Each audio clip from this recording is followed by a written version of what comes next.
Angry Old Dudes, episode 10. Q's an asshole, and I'm going to tell you why here soon. Let's fucking do this. I'm fired up about like 10 things, and I got like 15 things to say. And I already fucking like used all my energy getting pissed off about shit. Yeah, well, so I'm going to be a fucking quiet little whatever. No, you're not. You're going to argue with me. Okay. This is Angry Old Dudes. So fuck you, we're doing the schedule. Hey, this is my officially angriest, oldest dude episode at 32, so my birthday was a couple days ago. Old motherfucker. And we ate halfway decent Mexican food on my birthday. Well, Brandon didn't. I ate. Yeah, but you didn't like your meal. No, I liked half of it. Okay. Some of that shit was weird. Okay. Anyway. Let's get through this schedule real quick. Schedule. September 5th, Toxic Holocaust at Rockstar Pro. I don't know anything else. You made the flyer, or did you not make the flyer? That was not me. Okay. The next day, September 6th at the Rockstar Pro. That is Raven War Curse, Black Cloud Syndrome, and another band. That you made the flyer for sure, and you don't remember. I don't remember. Forces of Nature? Maybe. I remember you dealing with their logo. Then it was probably and giving you rough times. September 11th, Premonitions of War, and who else is on the show? Rats and Roaches from Dayton, Juggernaut from here, and another band that I can't think of right now. But it's at the new RDK. It'll be the first show there. If you follow either of us on Facebook, I'm sure you saw us post the GoFundMe to help keep the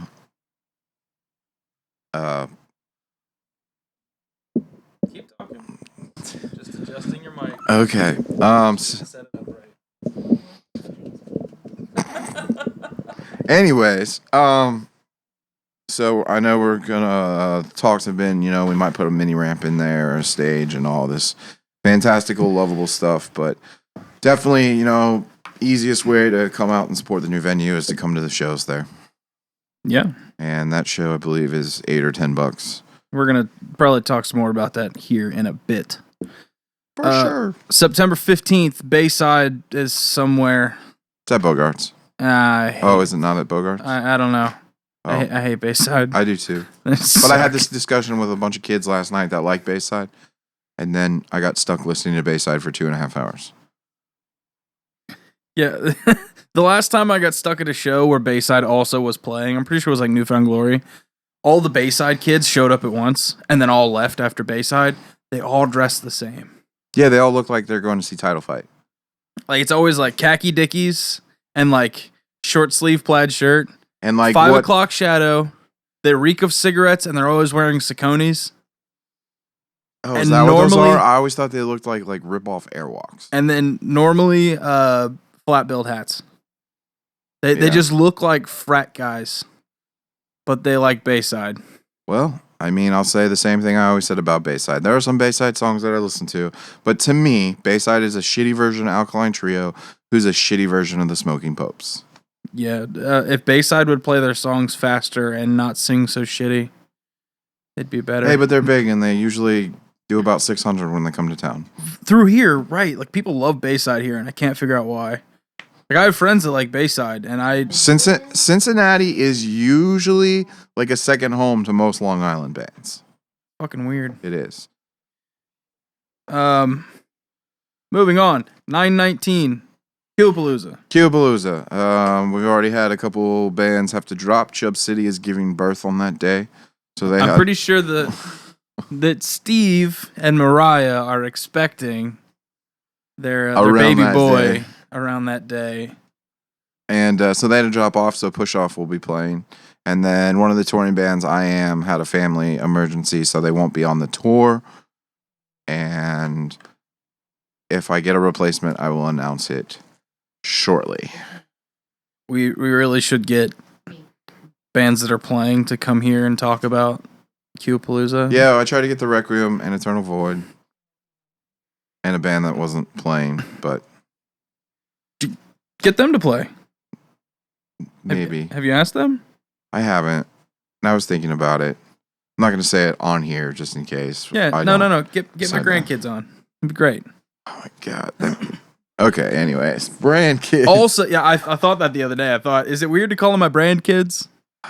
That just makes me think of bran flakes, which means in about 5 years when you actually become a grandpa, you'll have bran flakes and be eating bran flakes. Also on that day, which, I mean, it's really unfortunate that it's on the same day, Arm the Masses is playing a reunion show. Also, Allies Aside, Seeing Ghosts. I'm sure that show will do fine, though. And Into the Skies. I want to say, it's funny because, like, at least one member of Allies and at least one member of Seeing Ghosts were in. And I think a member of Into the Skies, actually. I don't know who's Into the Skies besides Cam, right? Cam's in Into the Skies? That's Cam's band? Yeah. Okay. One of the Ba brothers. I don't know. I'm pretty sure they were in it. I know Brad was in Arm the Masses and he's in Allies. I don't know who from the other band. Adam. Oh, okay. Short fella, big ears. Sure. Yeah. I'll just trust you on that. I mean, I just know that. Pretty much. You want to go back that far? Faceplant played a basement show. It was Arm the Masses' second show. It was their basement. And that's the only time I think I've ever watched that band. Moving on. Forward. September 3rd, Cincy Metal Fest. September 3rd? October 3rd, Cincy Metal Fest. Like 24 fucking bands. Eternal Void, Grim State. It'll be fun. Not really sure why a local show's $10, but... Because it's a lot of bands. Yeah, I guess so. And the bar has to get covered. True. I don't know. It should be a good time. There's actually some out-of-city bands now. O Kingdom, which are friends from Louisville. They're metalcore. Also on that day at Rockstar Pro, we have Burn Halo, Hardest, Courage My Love, XXI, Satellite Flight, Crosley Court, and the AKO Vendetta. If you listen to 18 Visions, Burn Halo is James Hart from 18 Visions' new band. Yes. They sound pretty similar. XXI, of course, is formerly A Feast for Kings. Yeah, which I think since the last podcast I actually listened to, and I like it, and Brandon does not. Hey, hang on. That's not technically true. It's not for Brandon. And it bored the hell out of me, and I don't understand why everybody's excited. But just because I don't understand doesn't mean I hate it. It was It was definitely more exciting to me than A Feast for Kings was. Well, because A Feast for Kings was standard deathcore. That did not get my dick hard either. Good dudes in it, and this is what current new day and age post-hardcore. I don't know. What do you call that? I don't really know. It's weird. Rock with an emo tinge, kinda. Also, I believe this was fairly new news. October 6th. Fit for an Autopsy, Old Wounds, Grim State. I'm still working on another band, but that will be at the RDK Sound and Design. Of course, October 11th, the Deer Hunter, Chon, and Gates at the Thompson House. October 13th, I'm going to announce the Brandon's Orgasm Week, which starts with the Deer Hunter and ends with Coheed and Cambria. Hell yeah. Also, and I am equally as bummed as everyone else that GlassJaw will not be playing Cincinnati. Also on that tour, Cursive, who I've never... What? Yeah. Oh, now I'm fucking going watching Cursive and leaving. Ah, fuck you. Cursive is fantastic. I've never even heard Cursive. You'll hate it. The only person I ever knew who liked Cursive prior to this point was an a-hole who liked Garbage. So me. But well, yeah, me also before you met me. Actually, pretty accurate statement there.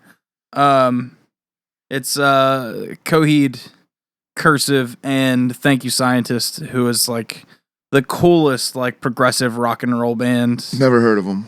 They're on Claudio's label, and they're cool as fuck. So that is October 13th, Coheed and Cambria at Bogart's. Coming up, October 17th is A Voice for the Innocent having their annual big show at the 86 Club with a bunch of bands. You want to look that up real quick? Allies Aside's playing, Glass World, Into the Skies, other bands. Locals, tons. Yeah, tons of locals. I'm not sure what the show costs, but it's for a good cause. Yeah. It's $10. They can't hear you, so you didn't ask to be on the show. Now you're just playing production assistant. Because I shouldn't. Because you're a better production assistant. You're a really good production assistant. So that is October 17th. Coming up, I'm really excited to announce this one. October 20th, Little Dicky at Brick Street in Oxford. Which you'll be going by yourself because your girlfriend won't go with you. No, Finn's Okay. there. Finn's so there. What about Ben? No. No. Ben only likes hip hop if the songs are 9 minutes long and all about street struggle. He likes one hip hop artist who's wordy as a motherfucker. Dude's good. Busta Rhymes? Well, no, he doesn't talk that fast. I don't know. But me and Finn definitely probably going to buy Dickhead t-shirts. It's going to be great. Also, stoked to announce this. October 24th at the Backstage Cafe, my buddy Sirens from Terre Haute, Indiana, coming through on a tour. And I can't remember the name of the band they're touring with, but it is a full U.S. tour. And I have not seen them in a couple years, and I'm pretty stoked. Hopefully they haven't gone generic on you. Nah. They got more obscure. Shit's got even weirder now. Yeah. Also, there's 3 shows on Halloween. I have 2 written down. Okay, there's only 2 shows on Halloween. We'll start with the lesser obvious one.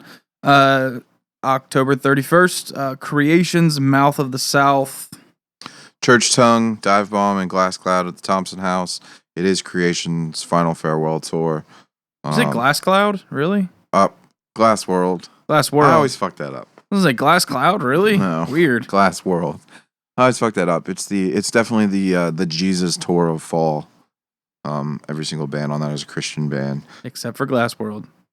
There's not a Christian band. Don't call them that. They get really mad. How are they going to get really mad? All 4 of them are Christians. Doesn't mean they're a Christian band. Their music is not praise music. It's not about God. Stephanie doesn't know how to be in a band that's not about praise music. Well, none of their songs have the word Jesus in it, so. Okay. Sorry about you. The tour package is a Christian tour package. Yeah. And the obvious one is obviously the Here's the Heroes house party. Actually on Halloween for the first time in 6 years. House party, house kind show, basement, backyard shit show. It's going to be a fucking drunken, sweaty, smoky clusterfuck. And you know what? If you don't have to pee ever, it's a pretty decent time. Wait, why? Well, us guys can just pee in the yard. Okay, so who cares about pee in the corner? But like, there's like I see plenty of girls there pop a squat in a corner. I've never seen that. I don't think I wanna. But it's yeah, he does. It's weird because it's freezing cold outside and it's super hot inside. It's crazy. It is a real house party. Show up early before the cops come because they will come. It happens every year. Don't show up late because then you'll pay $10, which is ridiculous amount of money to pay, and then you'll immediately have to leave because the cops showed up. Did you pay $10 last year? Well, no, because you +1'd me, which was really nice. Yeah, and not to mention, they do have deals. Deals. Yeah, I mean, it's $15 for all you can drink. It's $10 if you bring your own drink, and if you're straight edge, it's $5. I never heard the last part. Yeah. Oh. Well, sweet. Cool. They can have my $5. So that is Halloween. A couple more here. November 7th will be Apex's last show ever. One of the days that week, I'm not sure of the date yet, Cross Me will be coming to town at the RDK Sound and Design. Sweet.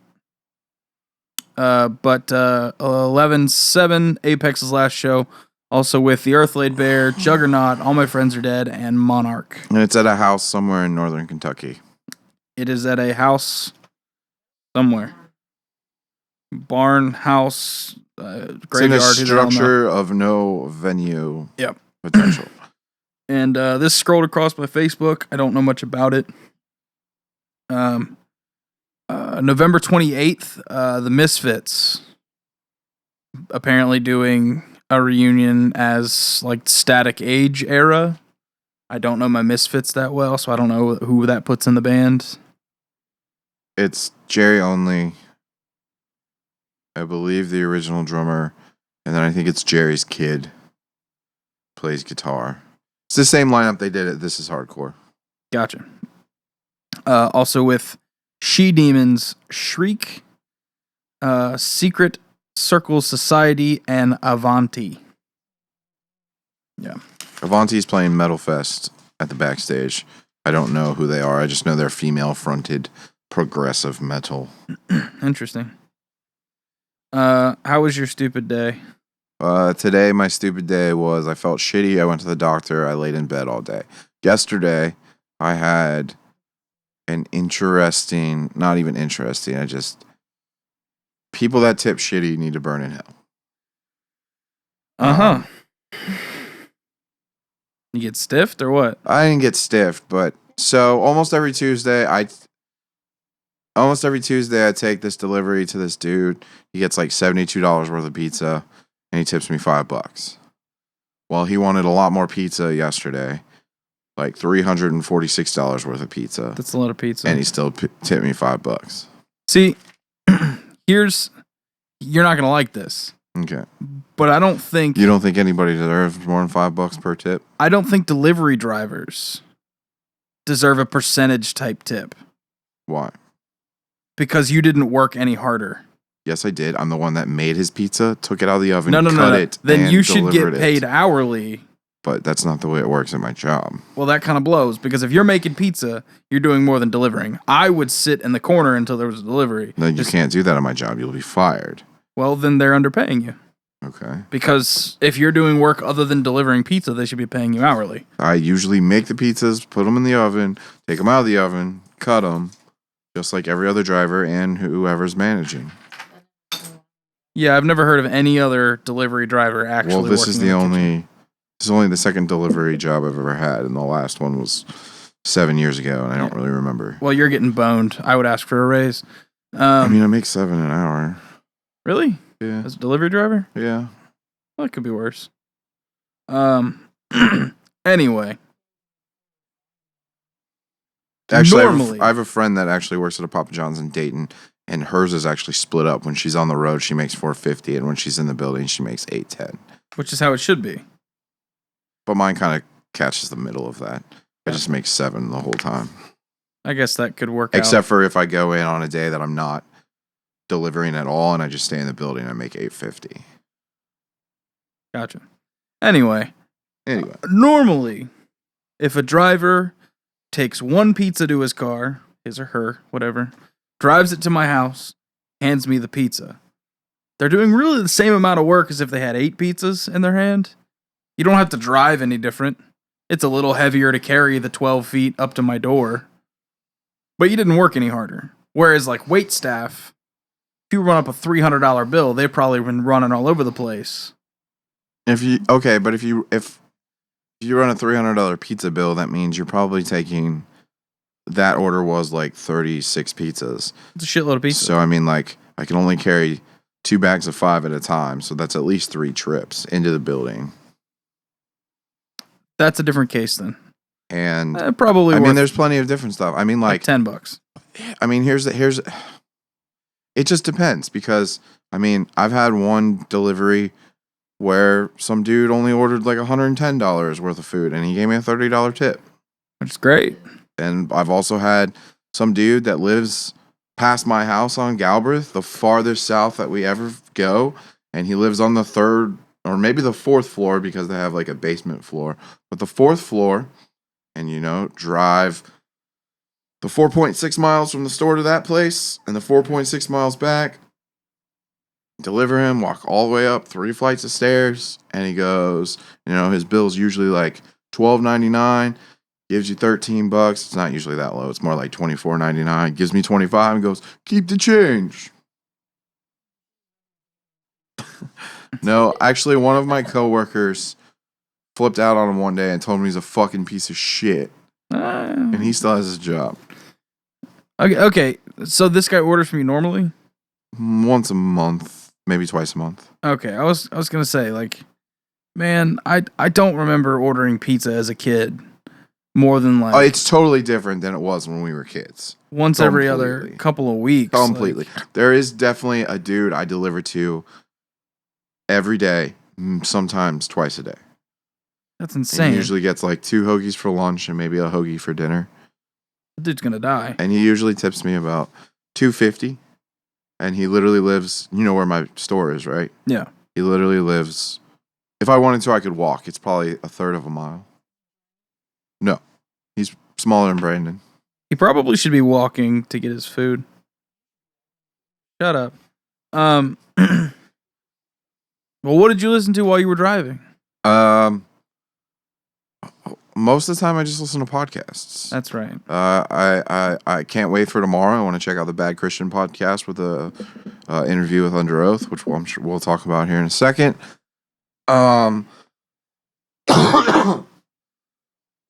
Musically, I've been listening to the new Hate Eternal record.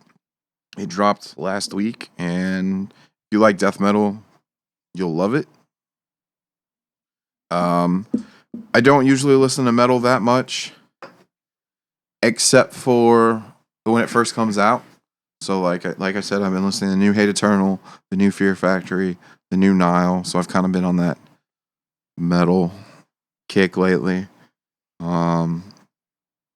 That's all I can really think about musically. What about you? Did you listen to anything today while at work?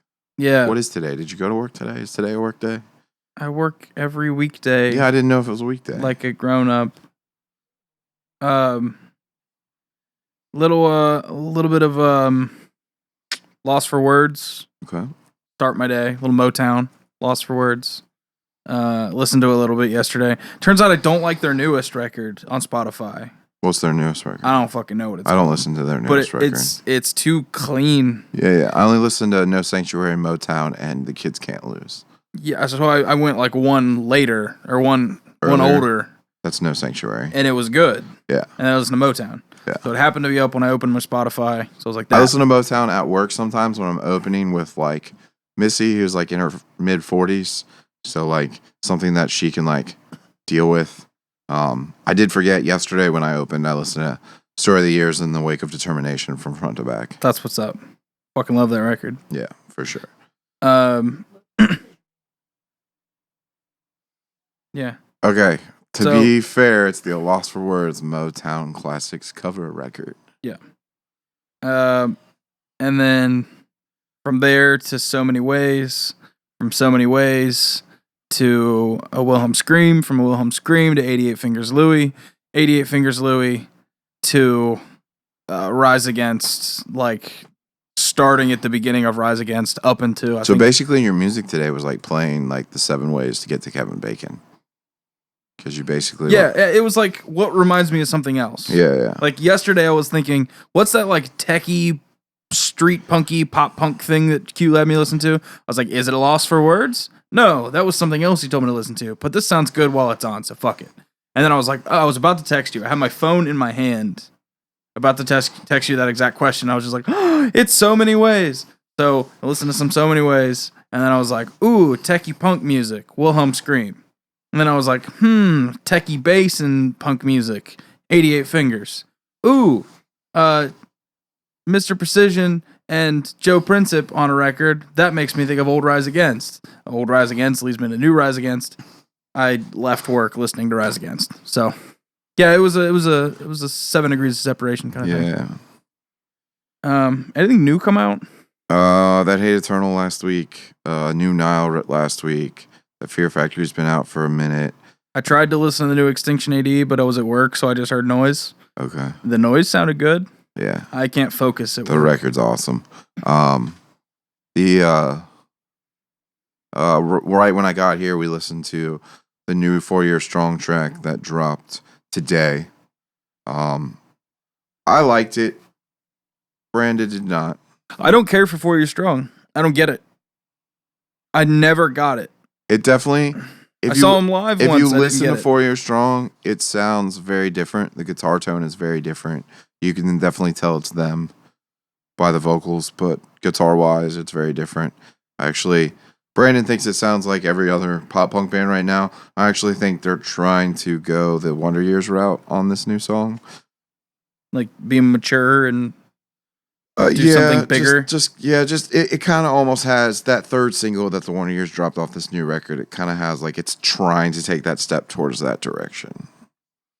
And speaking of that, I know Brandon really likes Cigarettes and Saints, but the third song, which is I Don't Like What I Used to Be or something like that, that is actually my new, like that's the song from the new record that I really like. Honestly, I can't pick a favorite of 3. They're all so good.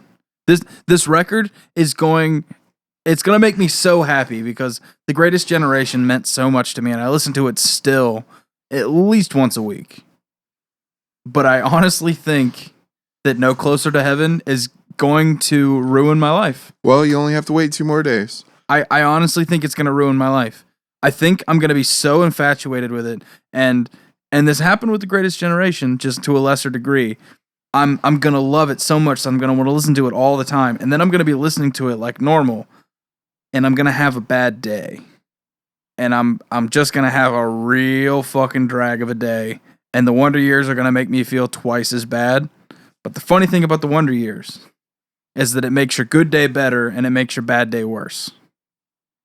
So I really do think that this record's going to ruin my life. It's going to fuck me up so hard because it's already so sad. Like, but I mean, I get it. I know what you're saying. it hit hard, like real fucking hard. So we'll see. I'm excited. You want to pause? Yeah, I want to pause. You have to pee? I do have to pee, and I also want to go get my drink because my voice is starting to go. Okay, then we can take a break. You can just say, let's take a break. What are you, embarrassed that you have to piss? No, I just... You wanted a seamless cut? Yeah. You want a high production value? Yeah. Fucking sell out. This is Gorilla Podcast. All right, taking a break. And we're back, and Michaela officially has a mic now instead of just talking at us and barely getting picked up in the mic because she wanted a mic, so we got a mic.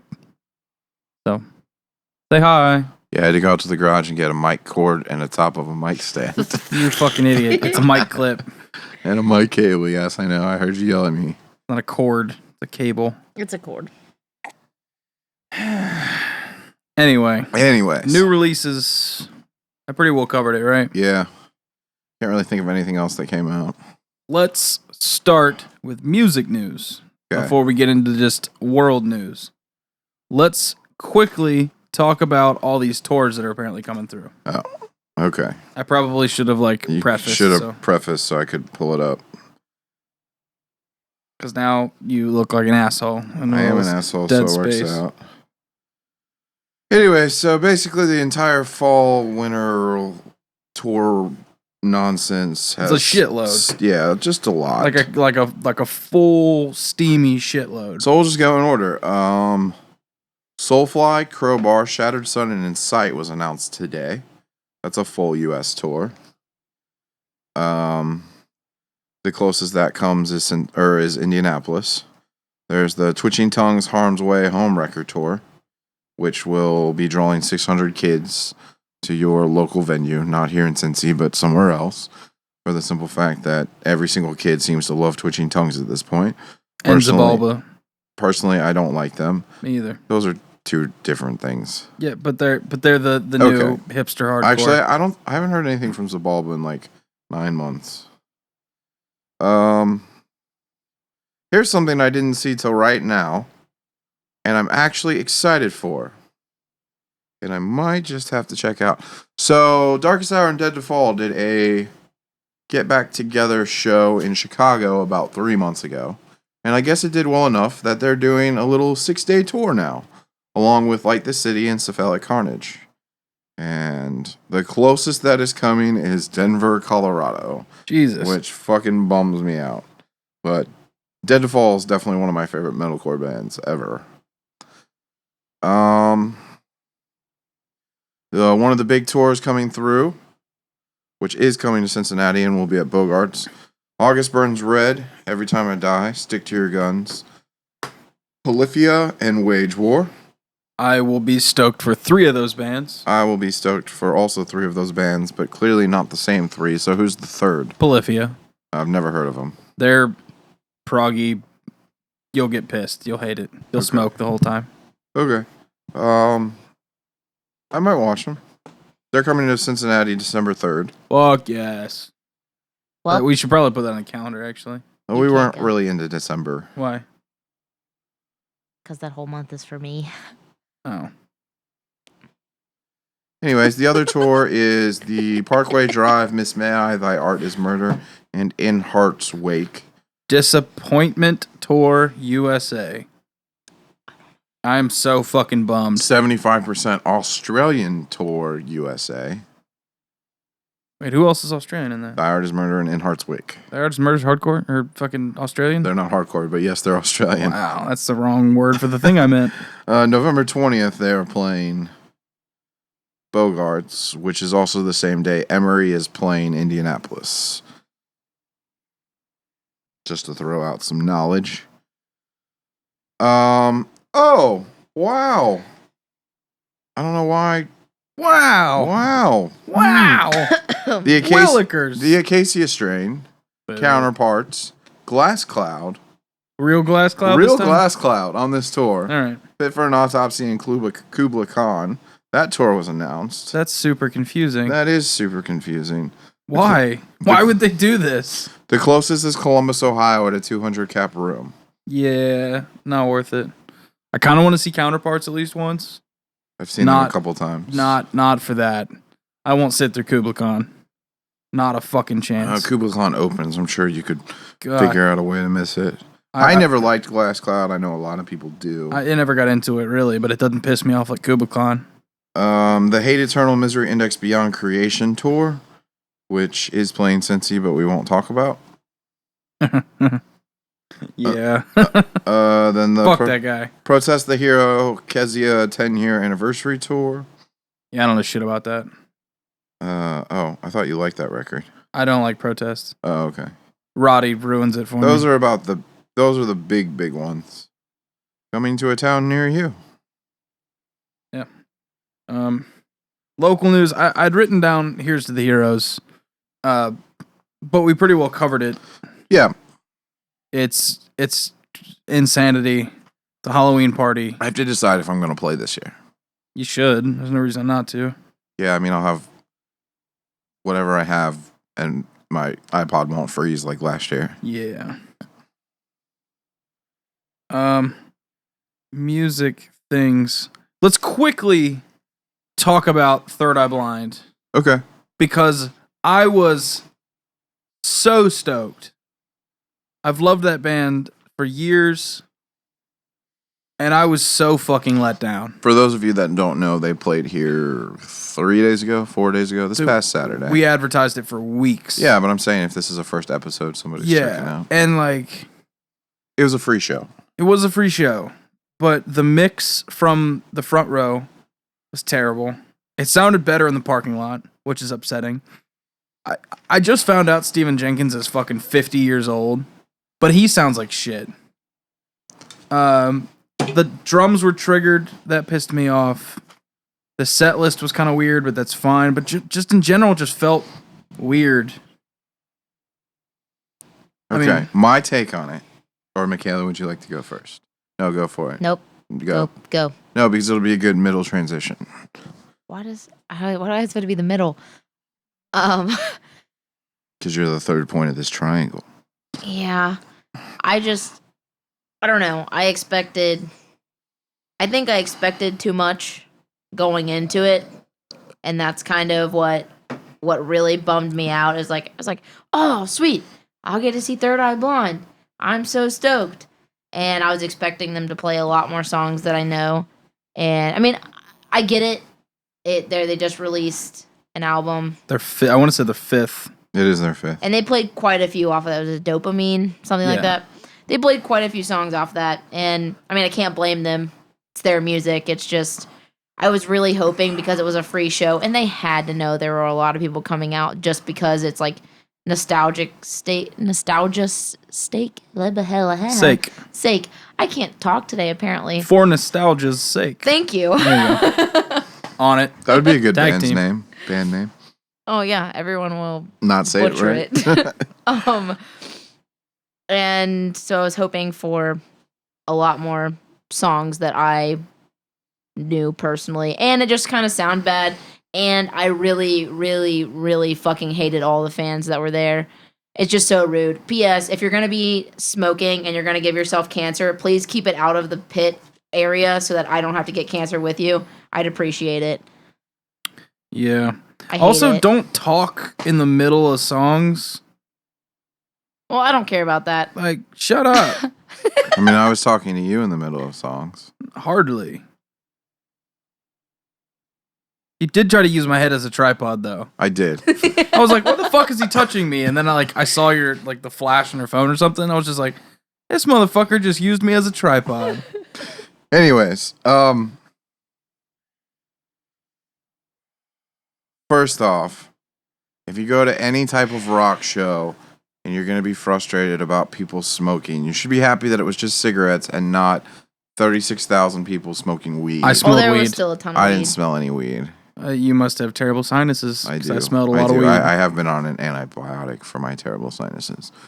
But as far as musically it goes, that was the 14th time I've seen Third Eye Blind. And Fuck it was you. the second best time that I've seen Third Eye They Blind. must be just bad live. Like, And they the must other have been thi- bad live forever. The first time I ever saw them in 97 was Smash Mouth and Fat at the Taft Theater was the best time That sounds dope. that I ever heard them. Smash Mouth. What? But here's the thing too. Here's why I didn't have too much hype about the show is because Fuel played a similar free show to this at Union Center Boulevard about 6 years ago. And because it was a free show and they'd already gotten paid, they didn't have to worry about anything. Brent Scallions came out so drunk, he slurred through his entire set. It was a horrible fucking set. And the fact that Stephen Jenkins sounded the way he sounded, not because he was on drugs and not because he was drunk, just because he is old and he can't hit those notes anymore, sounded solid to me. I guess with that in consideration, that changes it a little bit. One big concern I had, this was an outdoor show with lawn seating. No actual seats at all. So we get there about half an hour before the band plays, wiggle our way all the way up to the front. I turn back, and there is a 1/4 mile of lawn chairs. Approximately one half of these lawn chairs completely uninhabited. But here the lawn chairs sit. So naturally there's room for like 5-6 rows of people in front of the barricade until it's chairs that nobody's sitting in. So naturally, we just start standing in between the chairs because nobody's in them and we want to watch this band. Until some stupid loudmouth fat bitch starts screaming at us from 10 feet back behind that. You can't stand in front of those chairs! We've been here since 7 o'clock! They let you in at 7 o'clock to set up your chairs. It did say that on the website, though. So that you may put them in front of the stage and expect nobody to like stand in front of you? Are you fucking kidding me? You want the entire front row of a... I mean, they're a rock and roll band. They're a rock band. They're pop rock. This is not the motherfucking symphony orchestra. This is a, for better or worse, rock and roll show. They don't want you being in the front row with your fucking lawn chairs and your Speedway cup. Get the fuck out of here. Get the fuck out of here. So she starts screaming at people. That's not fair. They've been waiting. They set up their chairs. You can't just stand in front of an empty fucking chair. The fuck I can't. Listen, motherfucker. If you showed up at 10 o'clock in the morning to put your chair there and fucking left so that you can watch whoever's playing Sunday in your chair that you fucking put here Thursday or whatever the fuck you. Just fuck yourself, you stupid asshole. This chair is temporary. I could pick it up, I could throw it. Fuck your chair. If you're not sitting in it, fuck you. There was nobody in the next 4 rows back of chairs. That's why I think they should have done what they had been doing years prior until this whole area has been like developed, where they have like a certain area that's blocked off. For seating. Then that's like I thought there was a certain like area that was VIP, blocked off and had seating. VIP in the middle. Yeah, but it used to be where like you couldn't just leave your chair hanging out, and if you did and it got moved, then well, that's what you get for leaving your chair. It did say on the website that they were opening at 7 a.m. for you to drop off your chair, and your chair would not be touched or moved. That's what it did say on the website. Why would they advertise that? Because if somebody put their chair like literally on the barricade, they expected it not to get moved? No, it does say on there it has to be on the grass. There was 3 feet of concrete. No, I mean, from when I caught up to you guys, I mean, we were definitely standing in front of people sitting in chairs, and I didn't hear any. You missed the 5 minutes prior to when we actually caught up to you, where this lady started screaming at people because we just started cutting in front of the chairs that nobody was sitting in. I mean, as grumpy as that made you, everyone, and I get it because I've been to a million rock concerts before, and that's the one thing that's weird about that show is like I'm not used to having to deal with a bunch of people like trying to scoot in front of me and around me and like get to the front. Like, not to sound like a cocky bitch, but I'm used to either being far enough back that I have plenty of room and I can just watch a band, or on stage. Or in the front, moshing your ass off. Yeah. Hardcore shows don't have rows. Nobody holds still. We watched Unearth, and there was metal kids being weirdo metal kids and shit, but like that crowd moves. If you want a better spot, Yeah, you fucking swing up your arms around it until you find a good spot. Yeah. Try not to get hit in the face. But you don't have like one dude carrying like 6 girls in a row, like all holding hands, like at Third Eye Blind. We're like, there's no room here, but I can put 6 of us right here. Yeah, everybody will just move around me.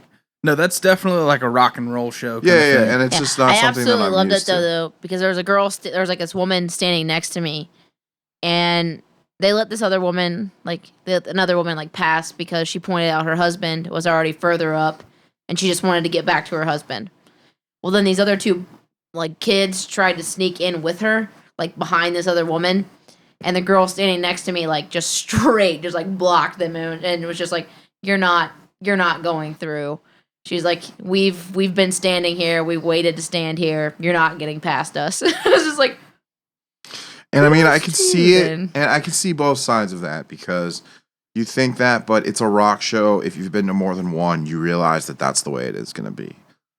I mean, yeah, but I have blocked my fair share of people. Here's the thing, is that if you're going to try to make it to the front by yourself, by all means. But don't fucking chain with 8 people and try for all of you to snake through. And just force your way in. We're not literally playing the game Snake. You can't just grab people and keep moving. I left the pit area halfway through. So, was there ever a mosh pit? No. There were people jumping. Did anyone crowd surf? I didn't see anyone. Okay. I think there was one person. He got escorted away. Yeah. And then there were people jumping a lot, a lot of dancing jumping. Yeah. I don't understand what you mean by you didn't like their set list. It was terrible. Why? They should have. First of all, what else were they supposed to play? There was 5 or 6 singles didn't get played.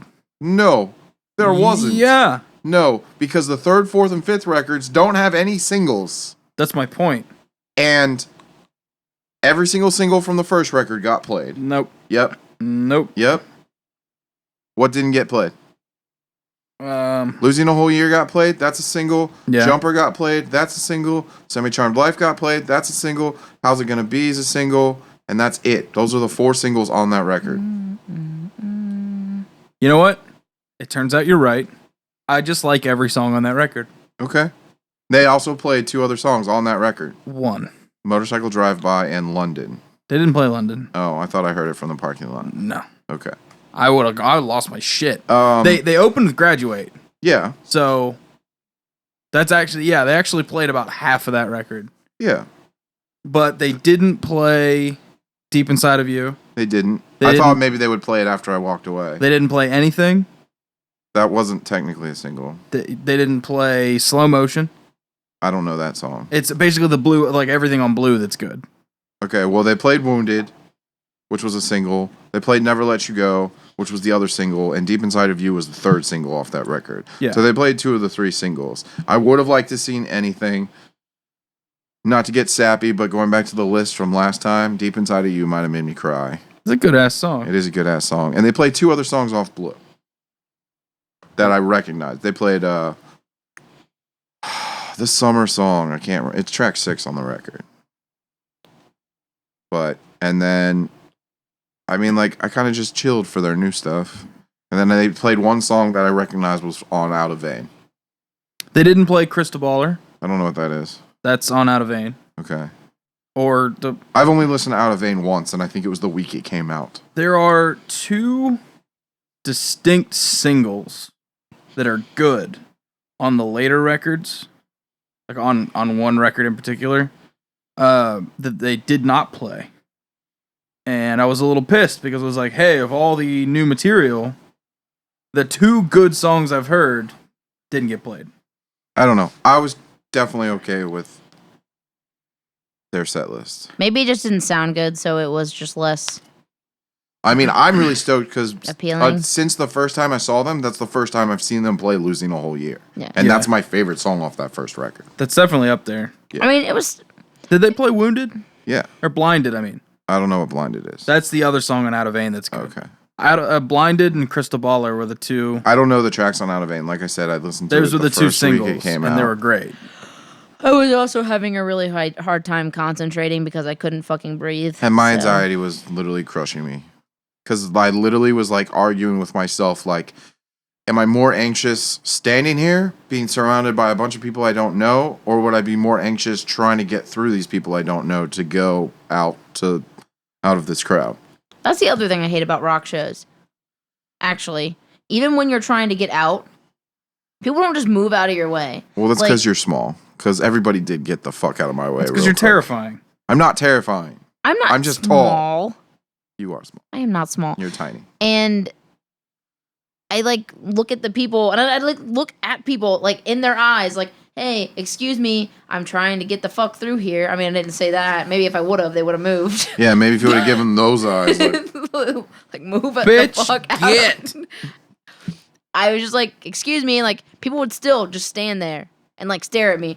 I'm not trying to stand in front of you. Obviously, I'm trying to go the opposite fucking way. Just move. Just move out of my way. Yeah, as I was leaving, nobody would, like, a couple people wouldn't get out of my way. I was like, excuse me. Excuse me. that's the other. And I'd, like, reach and, like start to walk in, so they'd be like, oh, I didn't hear this person. Clearly they're walking my direction. I tried excuse me first, and eventually I was just like, fuck this dude, and plowed through him. So I was not waiting. That is the one thing that really bums me out, though. And it wasn't that bad the other day, but I know, like, I remember going to metal shows, like, when I was a kid. You're trying to get to the front or you're trying to get out. If you say, excuse me, I don't care if you have a group of 8. As long as you're saying, excuse me, I won't get as pissed. But when you just barrel your way through and Or- don't say, excuse me, Even if you're not using words, if you just point or give the please eyes, you know, excuse me, please, kind of big-eyed, sad gesture, like, you know, you mind? I mean, I The guess. face that you make when you say, excuse me, if you just do that, you know, point, they'll just be like, hey, you know, you go ahead. Yeah. you Anyways, can't hear we got shit. super off. Like, I mean, we're still on topic, but we were supposed to dabble in Just that. goddamn show etiquette, man. Yeah. And Show not etiquette. even show etiquette. Bands- Just be polite in fucking life. bands that haven't Truth. been good in 20 years and I missed it 20 years ago. Oh, well. It's not 20 years yet. That's the upside of hardcore. What's that? It doesn't get bad. They just it's the same thing. Forever. Yeah. You can play that forever. Let's talk about Under Oath. Well, you read the interview I did read the interview. or the chunk of it. The little piece of the interview. Basically, and anybody who listens to the Bad Christian podcast will hear this. I highly suggest it. It's pretty good. I listen to it while I'm delivering pizza all the time. Although, well, real quick. One of the things that I hate about myself as a personal human being, when I hear a Southern accent, all I can think of is that person is ignorant. So when I listen to the Bad Christian podcast and I know all the kids in Emory are smart, but all I hear is a Southern accent, I just go, wow, they're smart, ignorant people. yeah, they're all Carolina boys. Yeah. Mm-hmm. who moved to Seattle. I didn't think they all lived in Seattle. Joey still lives in Charleston. They moved as a band Oh, okay. to Seattle to get famous. And then Now they Now don't they all they live live like all over? the place. probably One of them lives in Chicago. And they only get together for like their tours and stuff, and then they like I talk want to say and the shit. drummer lives in like Indianapolis. Yeah, it's like Indy, Chicago, Charleston, and Seattle. Yeah. some That shit. sounds about right. I mean, there's only 3 of them on the podcast. Yeah. Bonkers.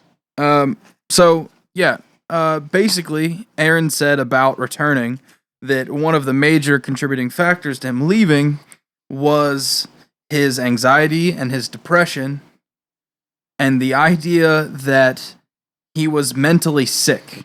He said, of course, I'm paraphrasing.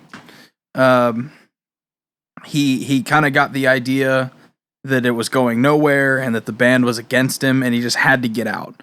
Basically, a small psychotic break. Basically, the way After the Burials guy just thought. Yeah, only he didn't end up dead under a bridge. He just focused on other projects. Yeah. And he said, and it's funny to hear Aaron Gillespie say swear words, for the record. And he said, and it was all in my head. I had fabricated this entire thing. I was not feeling well. I mean, those guys were probably burnt the fuck out. Like, they made that clear when they went on hiatus. They're like, we're really tired. We've been doing this forever. Like, we need a minute. Although Spencer hadn't. Well, he realized after the fact that he was fucking broke, so he had to do something. And that's when Sleepwave got put together. Because his house got foreclosed upon, and he needed money.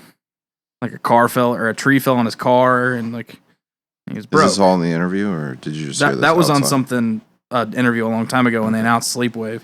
He said, I have a platinum record and no house to put it in. So I borrowed a bunch of money and called a bunch of musicians and put a couple of demos together and sent it to a label, and luckily they said yes.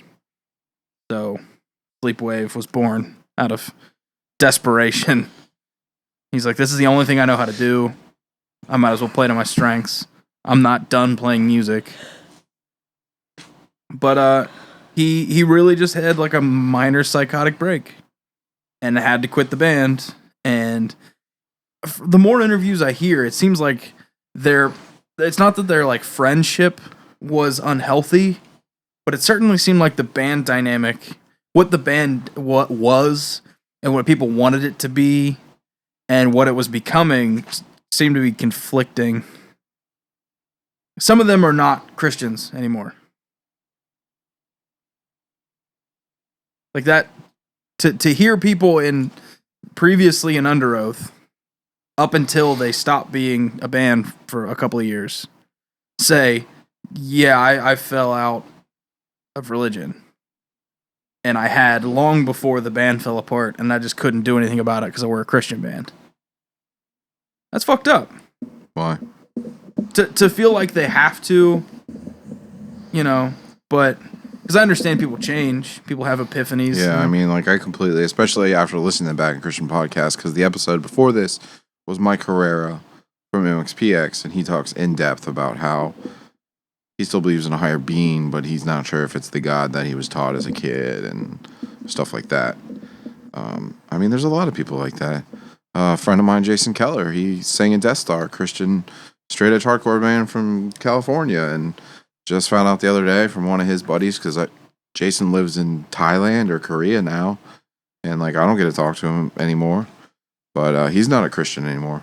It's the reason when Death Star reunited last year, he didn't play in it. So I mean, it does happen a lot.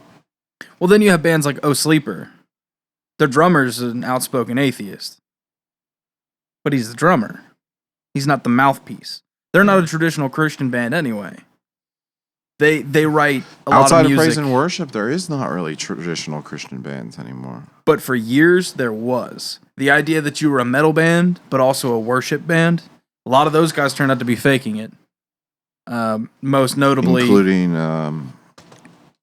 Go ahead. Most notably, locally, Whom Shall I Fear? Yeah, that turned out to be a bust. No, there's a big band that I can't. Creed? No, Scott Stapp he still claims to be a Christian. And claims that he never claimed they were a Christian band. His lyrics are just Christian oriented. Yeah, he also claimed that he was like a sleeper agent or something. And Whatever. he was going to kill the president. No, there was a band that was on Face Down, and it wasn't Protest the Hero, and it wasn't Escape the Fate, but it has some silly name like that. I don't know. I'd have to look at Face Down's old, but I'm not going to. But I just remember, like, they're on Face Down. Face Down is a Christian label, and they came to the Mad Hatter, and I was like, oh, blah, blah, blah, you know, like, Jesus, just like, this is a Christian band. I can talk to them. And they're like, oh, none of us are Christians.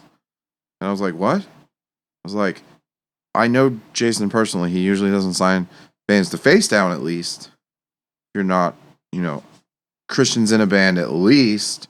And he's like, oh, no, we just said that so we could get signed.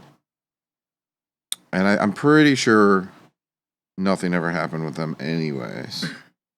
But they were on Face Down in like the early 2000s. Okay, so I'm going to give you some past artists. No, just wait. Just talk about something else and I'll get back to it. Well, now I really want to know. Okay, well, I'll tell you in a second. Because was it a plea for purging? No. No. No, those kids are definitely... Apparently Looking Forward was one song. Was what? Looking Forward What was about them? apparently on that label, Face Down. Yeah, absolutely. I did not know that. Yeah. I think their last record was the only one record that came out on Face Down, though. I didn't know that they were Flee even... the Scene. Yeah. They had like a chick guitar player, but she didn't sing. But I just knew it was like Protest the Hero, like it was word the, and then Escape the Fate, Flee the Scene. Gotcha. But yeah, I don't know what do you think about Aaron? I mean, he seemed to be pretty quiet. I'll listen to the whole episode tomorrow. Maybe talk about it next episode.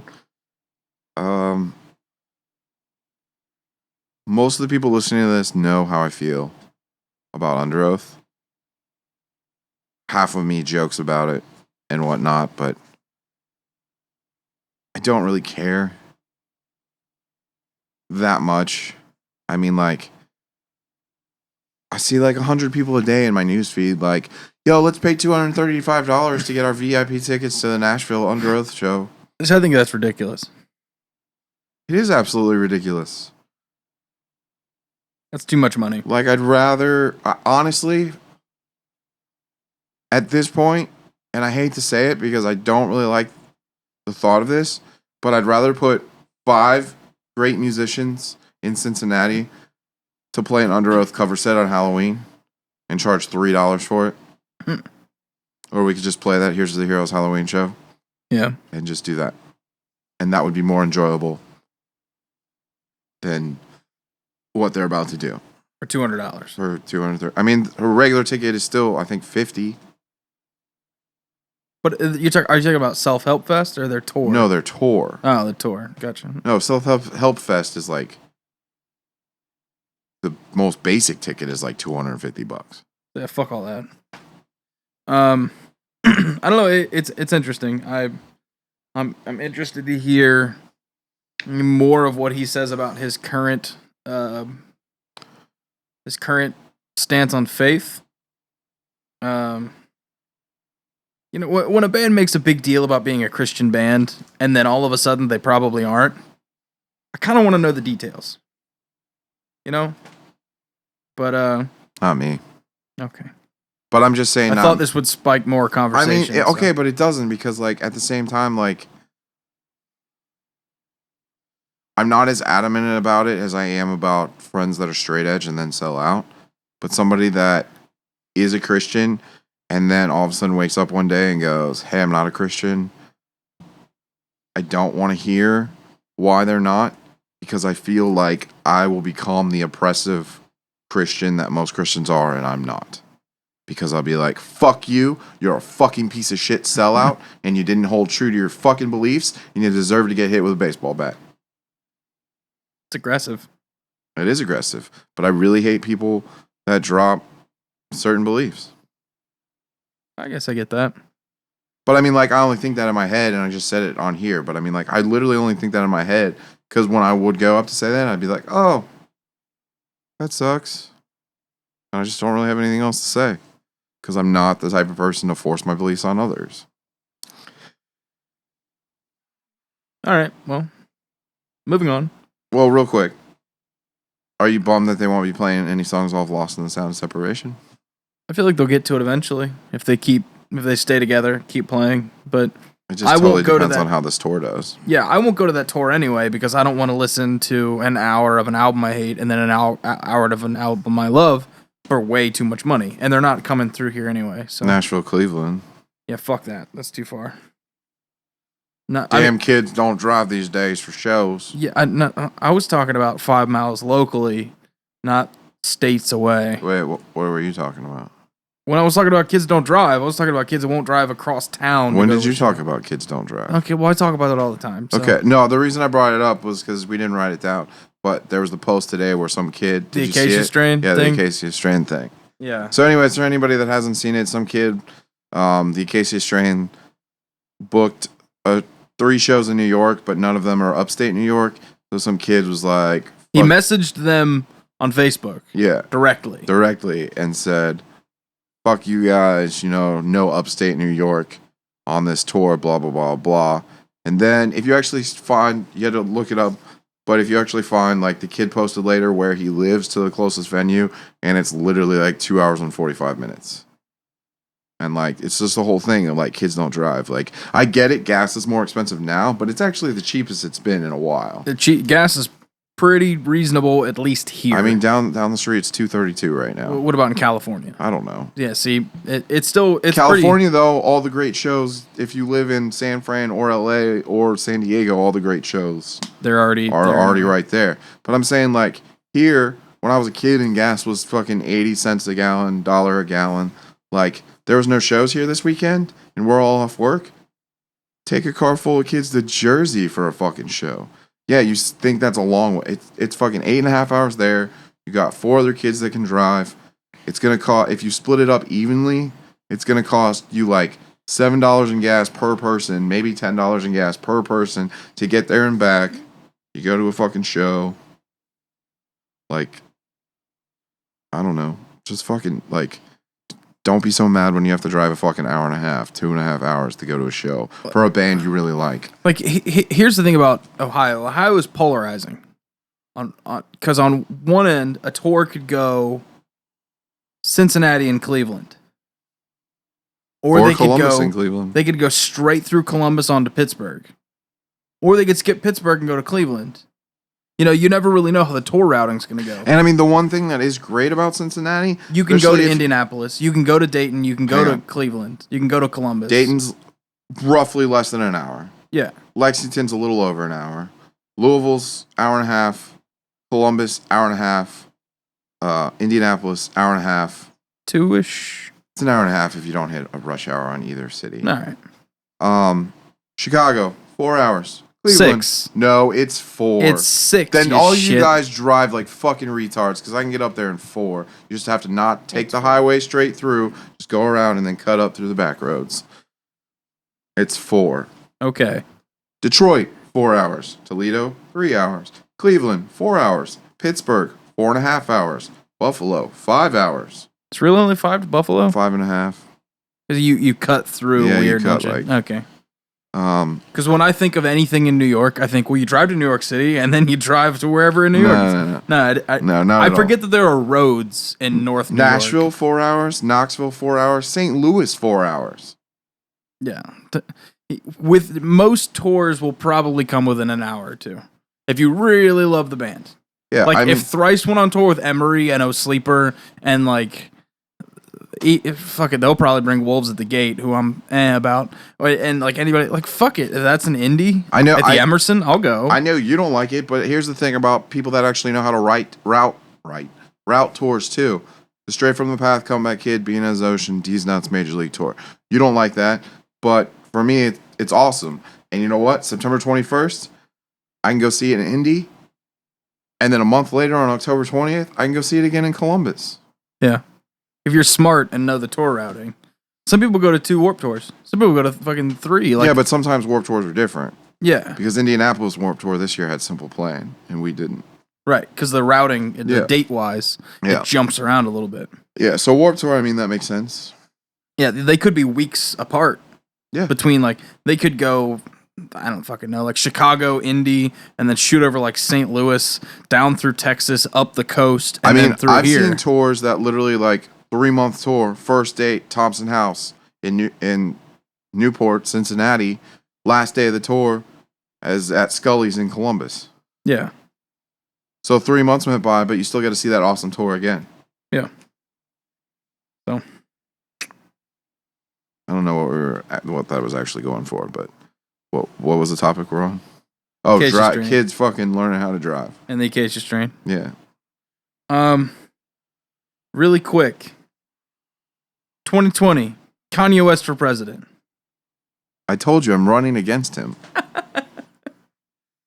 And actually, I think I got like 86 likes on Facebook, so I at least got 86 people voting for me over Kanye. Are they all old enough to vote?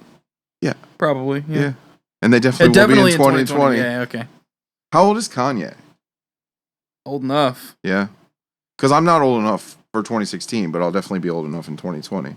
That's what some kids were making the joke. They were like, oh, you should run this year, blah, blah, blah. And I was like, I'm not old enough. And they're like, what?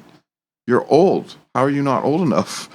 Apparently, like, they don't have to be 35. Yeah. That's really all I had on that. Just Kanye West, a fucking moron. I mean, he's not really gonna run. I don't think. I don't know. I didn't really think Donald Trump was gonna really run. And he's half taking it seriously. Yeah, and he's leading. Oh man, we're doomed. I might move. I might legit move. Yeah. He'll get impeached, or I'll just stop doing dialysis and just die. He'll get impeached. They'll find something wrong. Where's my pencil? I'm jumping around like crazy, so I gotta start crossing shit off. The only upside to Kanye running for president, though, is that Jay-Z would probably be VP. So, how are you gonna let a college dropout be the president? I mean, we let a C student who paid his way through Harvard be president, so... Wait, who was that? Bush Jr. Oh, I didn't even know he went to Harvard. Technically. Pretty sure it's Harvard, one of the big, or Princeton, it's Ivy League, one of those. Where he did lots and lots of cocaine. And he got, C's and cocaine. Just a bunch of C's the whole entire way through. Anyways, at the end of the day, we can talk about it for literally 1 second, and that's whoever's going to be president in 2016, I believe it's already been decided. I don't think you're wrong. And actually, most people I talk about with that don't think I'm wrong either. Yeah. It'd be like Def Jam all up in the White House, though. Can you imagine, like, the inaugural address? Like, Kanye is not any part of Def Jam. No, it's just like that. Like when you think of Def Jam, like that, that's all of what. You know what? I really like the movie Head of State. I'd be totally down to vote Chris Rock. It'd be a Louis Vuitton limo. And, like, they'd go for the inaugural address, and he'd be like, Kanye, you crazy for this one? Dynasty sign. Yeah, and he's going to marry Nicki Minaj to be his first lady. No, John Legend would be, like, the secretary of something, and... like, he'd sing the fucking Star Spangled Banner and shit. Kim Kardashian would be the first lady, though, so that's kind of weird. Oh, the first lady has a sex tape, and she got peed on. Okay, let's just never let anybody forget that, by the way. I didn't even know Kim Kardashian is famous because she fucked Brandy's little not famous brother on tape and got pissed on. I didn't even know that. She got pissed on by fucking Ray J. Actually, if we're going to talk about this, can we talk about something the other day that was brought up in a podcast that I listened to? Sure, why not? Why all the sexual assault things that we always think about and always are like, fuck that dude, I hope somebody cuts off his balls in prison, I hope he dies, or even fuck that woman, like I hope she fucking gets her tits cut off in prison, blah, blah, blah, blah, blah. How come we're all totally okay still with R. Kelly? I mean, I'm pretty sure everybody's decided R. Kelly's crazy. Yeah, he's crazy, but that's the only thing. He's crazy, so it was okay that he peed on a 13-year-old girl. Yeah, see, I don't. That's Everyone why, kind of dropped it. It's weird. That's why when some guy was, he made some big flag of, it was like a screenshot of Kim Kardashian, and he took it to some festival or whatever. It's like you are scum. You're just a terrible fucking person. I Like, thought it was funny. if you don't think that she hasn't already. Well, first off, she made a ton of money for it. So now you're just being a jealous prick because she made a bunch of money off of having better sex than you'll probably ever have in your life. And on top of that, Do you think she's attractive? we can't. I mean, no, not really. But Yeah, that's she's not. pretty hit. That's not. Every single one of them's had so much plastic surgery. Look at old then and now's. Like they don't even look like the same people. But that's not even the point, though. And I like that you brought that up. Is that people let so many men just get away with it. And I really hate to make it about a sex thing, but it is. If a woman gets peed on by Brandy's brother or whatever, then it's like, oh, that slut. Look what she does. She's just a slut who did a sex tape, blah, blah, blah. One of our presidents, he might get picked on for it, but he definitely doesn't get shamed for getting a blowy in the... Among other things. Wait, why would he get ashamed for that? Exactly, but it doesn't matter. No, wait. Why would he get shamed for that? Because it was from someone that wasn't his wife. Okay, but that's because his wife doesn't know how to do her fucking job. That's because his wife's it a doesn't- fucking robot. That's not... You're totally missing the point. I know. I was answering. Got a blowy. What's his face? I don't peed on think a Kim Kardashian's a 13-year-old. fucking slut because she got in a sex tape or peed on. I think she's a dumb hoe. Yeah, I just think she's dumb. I don't even think she's a hoe. But so many people I don't continue. like them. Look at that slut making a. It's like no, it's they're not. Yo, there's plenty of not sluts making sex tapes every day. Also, plenty of sluts making sex tapes. Also, plenty of sluts not making sex tapes. True. But I mean, Lots of variables. There's exactly. There's damn it. so many people that'll be like, man, I've only had sex with one person my whole life. Maybe not so many people in this day and age, but I've only had sex. Nobody. There's a couple. I've only had sex with one person my entire life. We're gonna make a sex tape But I mean, And fuck then it. never watch it. and then never watch People it. can pick on her all they want. They're like, I can't believe that she's just famous for having a sex tape. Hello, Jenna Jameson, Pamela Anderson. The list could go on. That's kind of fucked up because Jenna Jameson's a porn star. Doesn't matter. Pamela Anderson It doesn't is matter. famous because of Baywatch. The list could go on forever and ever and ever about what kicked someone's career off or what made them big again. And nobody says anything. But if she's only famous for having one sex tape and being someone's daughter, then all of a sudden it's a big deal. Yeah, I thought she was famous because she was the daughter. It doesn't matter. But then all of a sudden it's a big deal. I thought that's my all point. of them were famous because of that. Well, what Because of their happened... Because they had the TV show. Stepmom. No, what happened is What happened was. is that during the OJ trials, Lil Kimmy was hanging out with her stepdad Bruce at the trial, who was a lawyer on that trial. Famously a decathlon winner, Olympian, and a famous lawyer. And Damn, I they- didn't even know he was a lawyer. Yeah, they Yeah. thought that He was represented his... OJ. What? Or was he opposing AJ? He was OJ? definitely not Opposing- I don't know, representing. what- No, yeah, because he had. He was part of the OJ trial. Fucking. The Ryman guy. The Ryman Cochran. guy? Yeah, Johnny Cochran. Yeah. And I used to always remember the judge's name, too. It's like Ochiro or Oh, I don't know that. something. Didn't happen in my lifetime, old guy. Yeah, it did. Fuck you.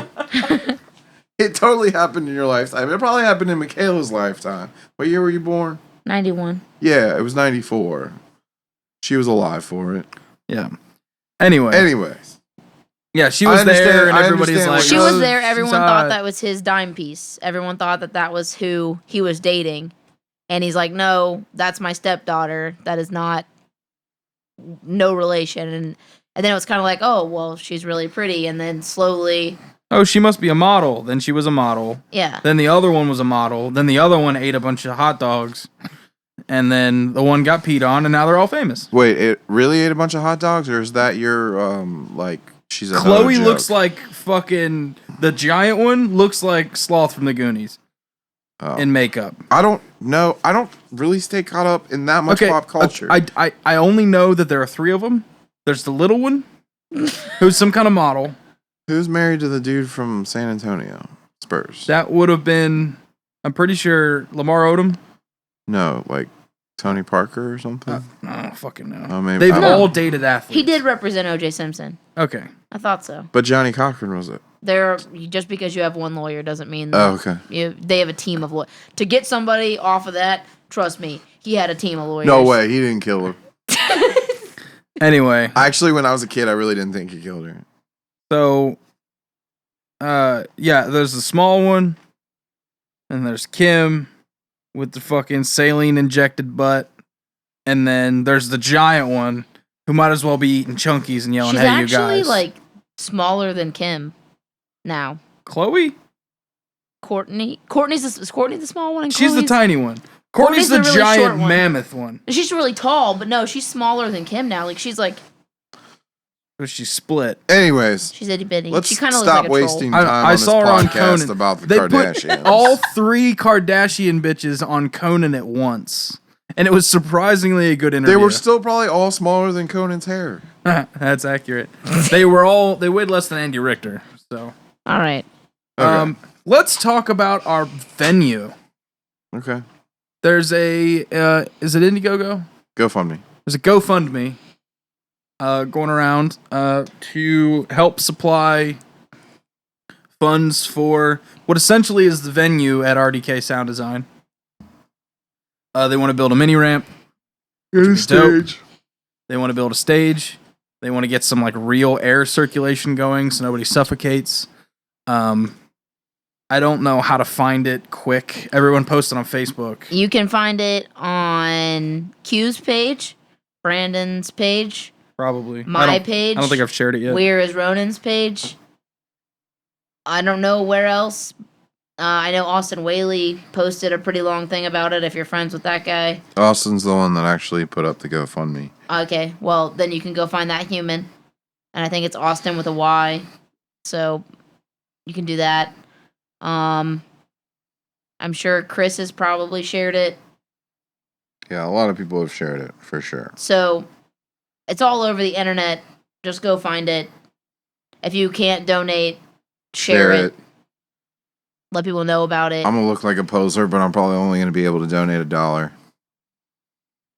You've done enough. $1's $1, man. I mean, I don't know. I definitely would like to be able to have a place that we can hold on to.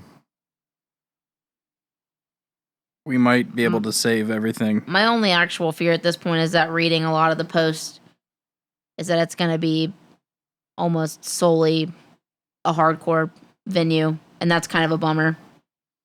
Okay, but everywhere else has places they can book. Where? Thompson House, Without 86 getting Club. shit on, or without having to sell a shit ton of tickets, or without having to have some kind of weird bias against you because you're a specific band. No, there is no other venue, There's no open-minded, independent place. and so it's kind of a bummer. I get Okay, it, but we've never had that except for my house. Well, that's what we need. and like I get it. The people who are running it and mostly behind it are hardcore guys, and that's understandable. But I think if you want to preach about having a scene, that you should be trying to fix your whole scene, not just one particular part of it. So Okay, but that's what I mean. I'm not getting into the semantics of it, but as far as everyone in the hardcore scene, that is their scene. Like, I'm the only person that jumps scenes, which is great. And that's what I'm saying. Like I'm happy. and we will be booking stuff there. Like, I'm happy for the hardcore scene. I'm happy that that's happening for those specific bands and those people. But at the same time, I think that they're the group of people who gets a lot of the venues in trouble to begin with by breaking shit and being rowdy and Being outside when they're not supposed to be. And it's not to like knock it. I get it. It's part of that. I don't want to call it. I guess it is kind of a culture. Part of hardcore culture in a way, but I think everybody should have their fair shot. And if you're gonna preach, we have to fix our scene, and we need this. okay, and but that. that's the thing too. Is like, how many other people besides me or Chris, and you guys don't even see Chris do it, but how many other people besides the two of you working with me have you seen attempt to find a new place? Not a whole lot. Because they just expect you to do it. Yeah, exactly. But that's because that's your job. That's why you were... Look, I know you're down on the whole God thing. That's why you were put here. That is your purpose. to drive bands and hold shows. All right. Okay. If this God thing turns out I'm wrong and God's real, when the St. Peter's giving me the speech, you jacked off too many times, you didn't believe in God, you burned too much shit, like you cussed too much. Also, you were right. Q's job, he's right back there, by the way. He died 40 years before you. Yeah, his job was to do shows. So, yeah, it's going to be sweet to have our own place again. I say our. I don't mean us and yours. I mean fucking everybody. Like, the all aspects of the scene suffer tremendously. I think when we can't do local if shows. Anything, the first show there represents all of us, this scene. Rats and Roaches is a Dayton band. Juggernaut is a deathcore band. Like, we'll do pop punk shows there. We'll do punk shows there. I mean, like, as far as punk, like, the Last House on the Left's final show is technically tomorrow now, or will be tomorrow in 6 minutes. But they're moving to Clifton on Glendora, which a million fucking punk houses have always been on anyways. So, I mean, that scene, like our hardcore scene, will always survive. Somehow.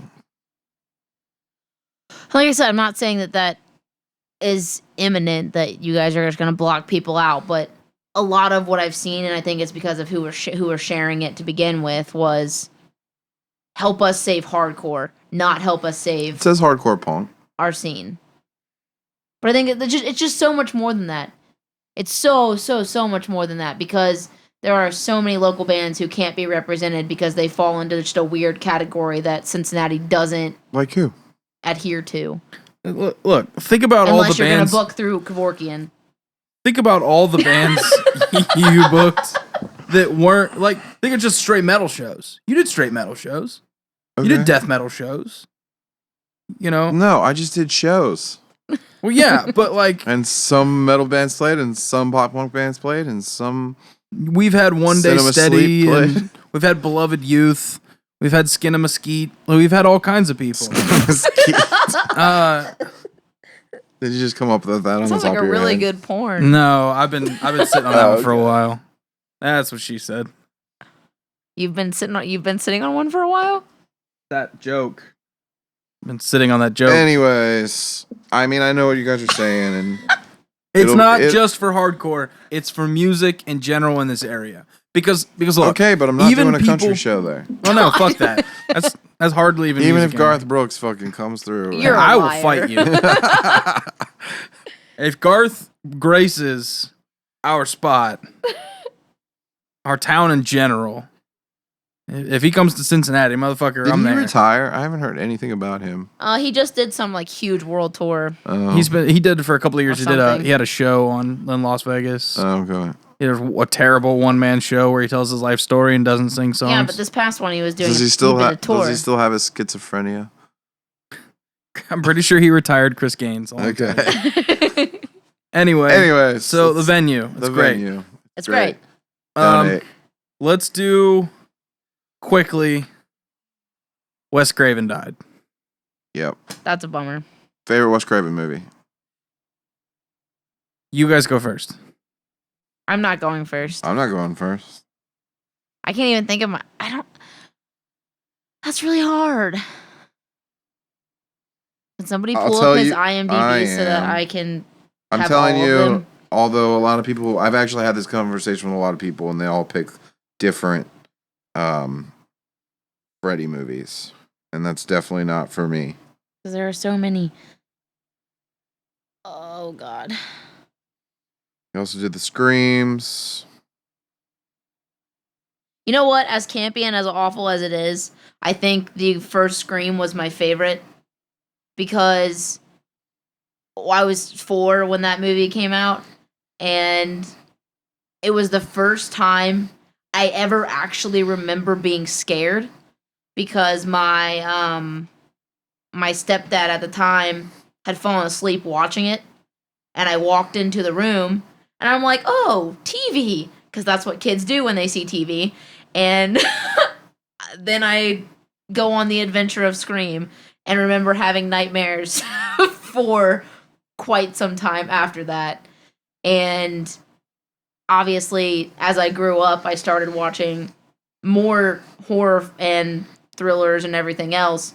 And a lot of them, of course, were Wes Craven movies.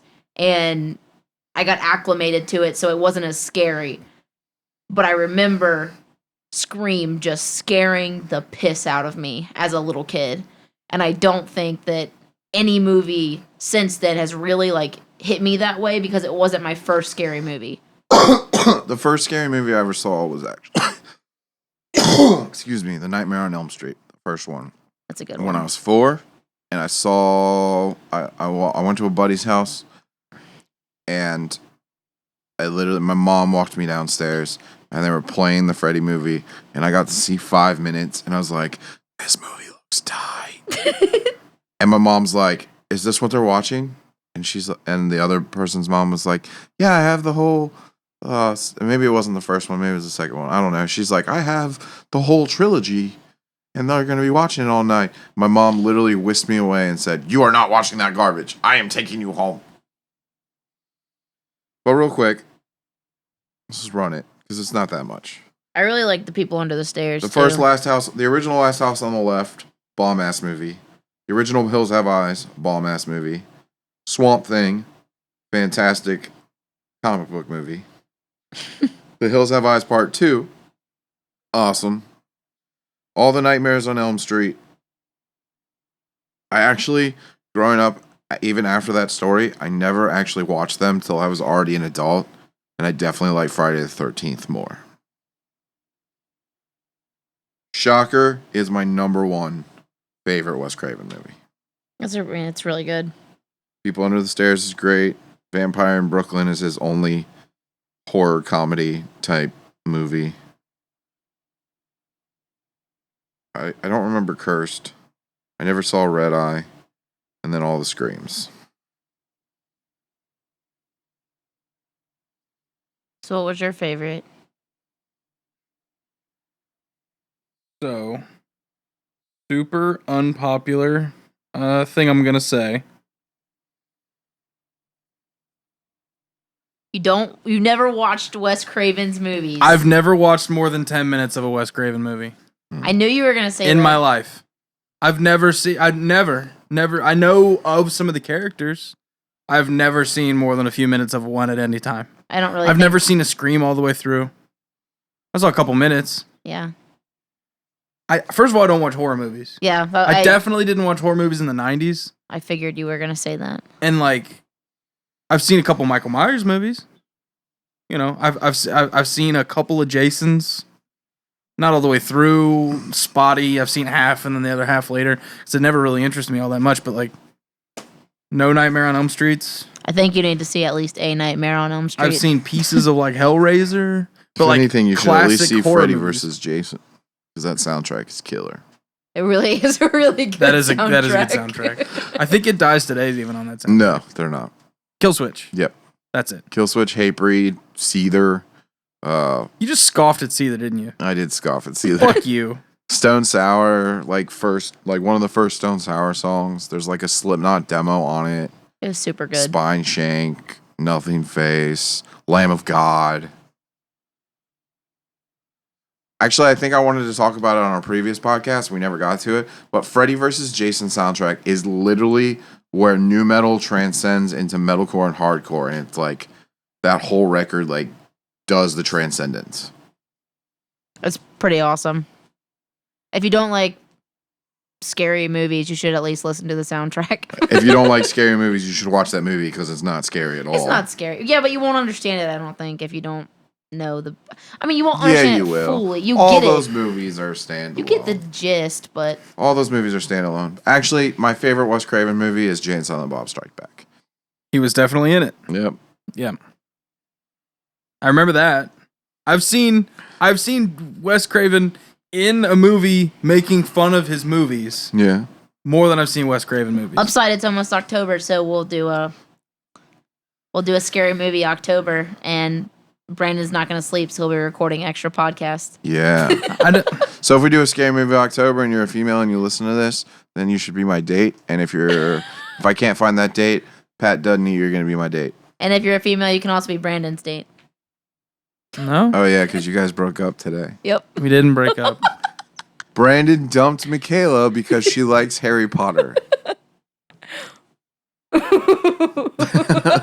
I was being sarcastic. So Ethan, you're free to run in here. As long as you can prove to all of us that you're straight. Oh. Ethan only gets to take over once I die. Yeah. Anyways, moving on. Walmart is selling tattoo machines. Oh, is that why we weren't supposed to go to Walmart today? Yeah.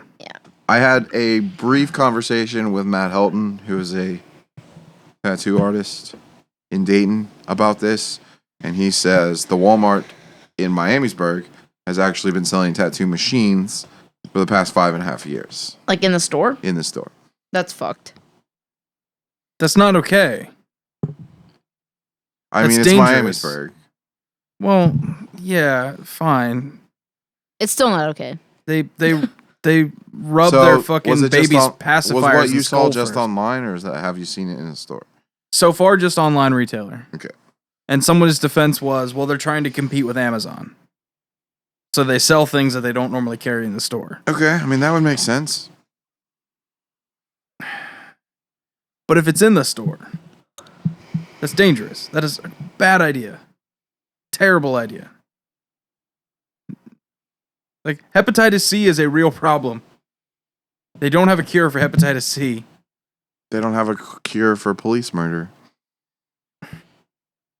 God damn it. Sorry, I had you. to drop it in there for 5 seconds. Tattoo artists are particularly upset. It's funny because tattoos get in fashion and nobody seems to want to pay for them. They don't want to respect them. They want to have tattoos, but they don't want to pay for good tattoos. Like, Truth. I've got a couple of basement tattoos. I'm not going to pretend I don't. Same here. But I knew what I was getting myself into when I did it. I have one kitchen tattoo, and that's white trash across my toes. And that was in my own kitchen. Yeah. With somebody apprenticing. I've actually since had 2 of mine covered up, now that I think about it. The one got colored in and... Oh yeah, but colored and relined and everything, and then this one got relined, colored in, and added to. Oh, he did your thighs, didn't he? Yep. Forgot about that. Anyways, this Creepy. is I don't tattoo. This is not a topic that I really have that much to say about it. I just think that It's stupid, but if it's only in the Miamisburg store, I think it degrades their art, though. it degrades their art. Yeah, I But- think that Especially because they're selling... it takes you can away get- the value of what. You can get the Their art is entire kit. Power supply, tattoo machine, cable hookup. Under $50. $100? $50. Oh, is it 50 total? Okay, but it's probably not as good as your actual tattoo That's the artist. problem. That's part of the problem. Any old jackoff's going to be buying tattoo supplies, not knowing what the fuck they're doing, and using not professional materials. Like, and I made this analogy. That's okay. There's about 25% of shops that do the same fucking thing. Yeah, that's fine. Do your including homework. the one across from the Speedway Finn used to work at. Oh, yeah. They kind of turned into a scratch house after a while. I don't know about turned into. I thought they were one from the get-go. They had a couple talented artists. They both found other work. Finn's brother. Finn has a brother? Yeah, That's bigger Finn. Is he taller than Finn? just by a little bit. Oh. He's like 5'8", It's bigger Finn. but he looks quite a bit like him. It's hilarious. They act so much alike. Too. Older or younger? Older. Yeah, Older. okay. Different. Chuck and Finn. Different. Actually. Yeah. Huckleberry Chuck Finn? Chuck's a badass. I like Chuck. Chuckleberry Finn. Oh man. If only Chuck's son's name rhymed with Barry or was Barry. That'd be great. So basically when Chuck... Wait, does Chuck have a kid? Yes. Yeah. Oh, I was going to say when Chuck has his next kid, you just got to name it Barry. You got to go in there, steal the birth certificate, and just write Barry. Yep. Yeah. It's not safe. Okay. It's not. And it's degrading to tattoo artists. Okay, it is. Yeah, I thought that would spark a much bigger debate. Go sign the petition. Don't be an asshole. Go shine the petition. Go shine it. There is a petition on change.org. I've posted it. If you respect the art of tattoos, if you don't want to get hepatitis C from some dickhead, fucking go to a reputable shop. Get this shit taken off of Walmart.com. For the love of God. Pay money so your tattoo artist can eat. Yeah, they don't make a lot of money, for the record. Or what you really should do is, if he works for a shitty shop, ask him to do your tattoo for free and tip him $200. There's shop minimums and supply costs and things. That'll never work. If they work at a shitty shop, they won't really care. But I guess you have a point. Just go beat up the owner.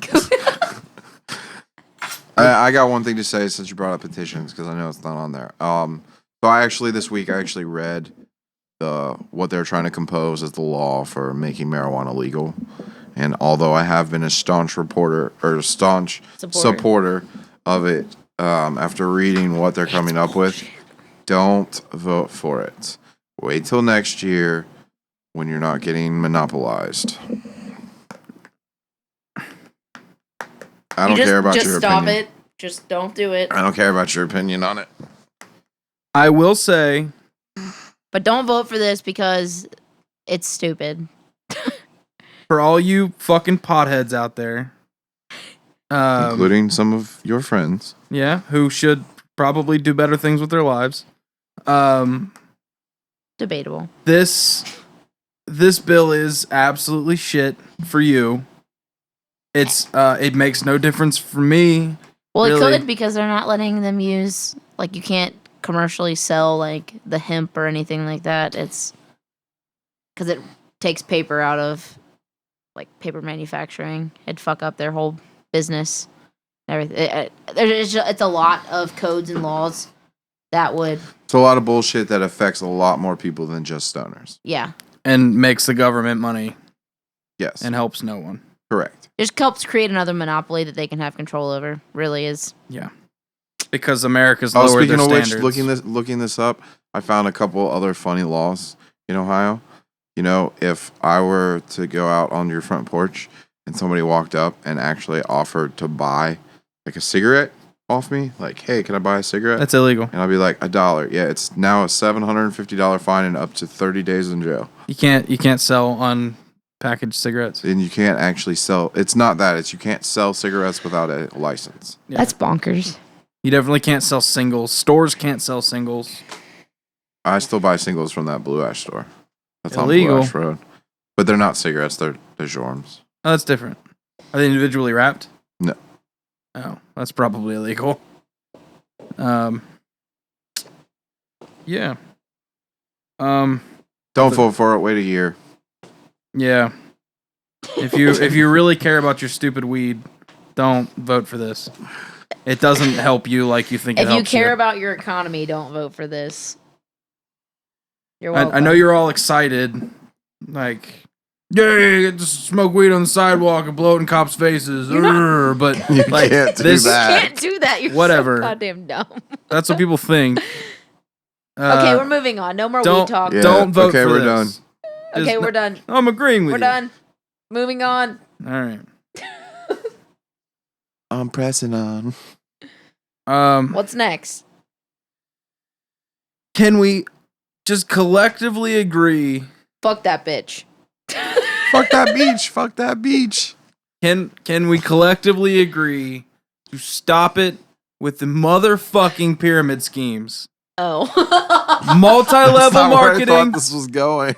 Multi-level marketing, pyramid schemes, your fucking Vima, your Amway, your Motor Club, whatever the fuck. Of America. Motor Club of America, your fucking wraps and your bullshit fucking creams and things that you can make for half the price if you know what the fuck you're doing. Don't tell people that's stupid. About the wraps and What the fuck fucking is wrong with creams you? and shit. Like, hey, Makilo, let's start a business. Let's tell everybody that they can make this themselves. Oh, good business No. plan, We're not idiot. making fucking wraps and shit.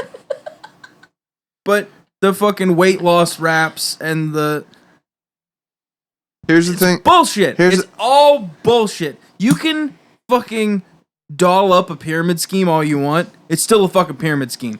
Every single one of these things eventually gets shut down for being a pyramid scheme. Motor Club of America has been running for like ever, man. They'll find a way.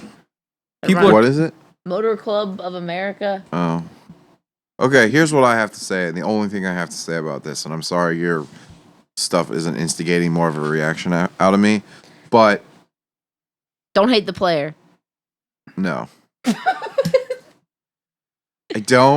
I understand why everyone wants to ragtag pyramid schemes and everything. But America's capitalist system is a fucking pyramid scheme. So if we're going to stop individuals from running pyramid schemes, the first individuals we should fucking do it to is the goddamn government.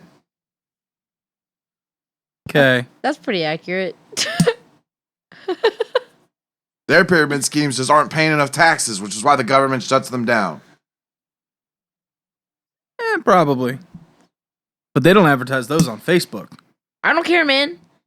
They do.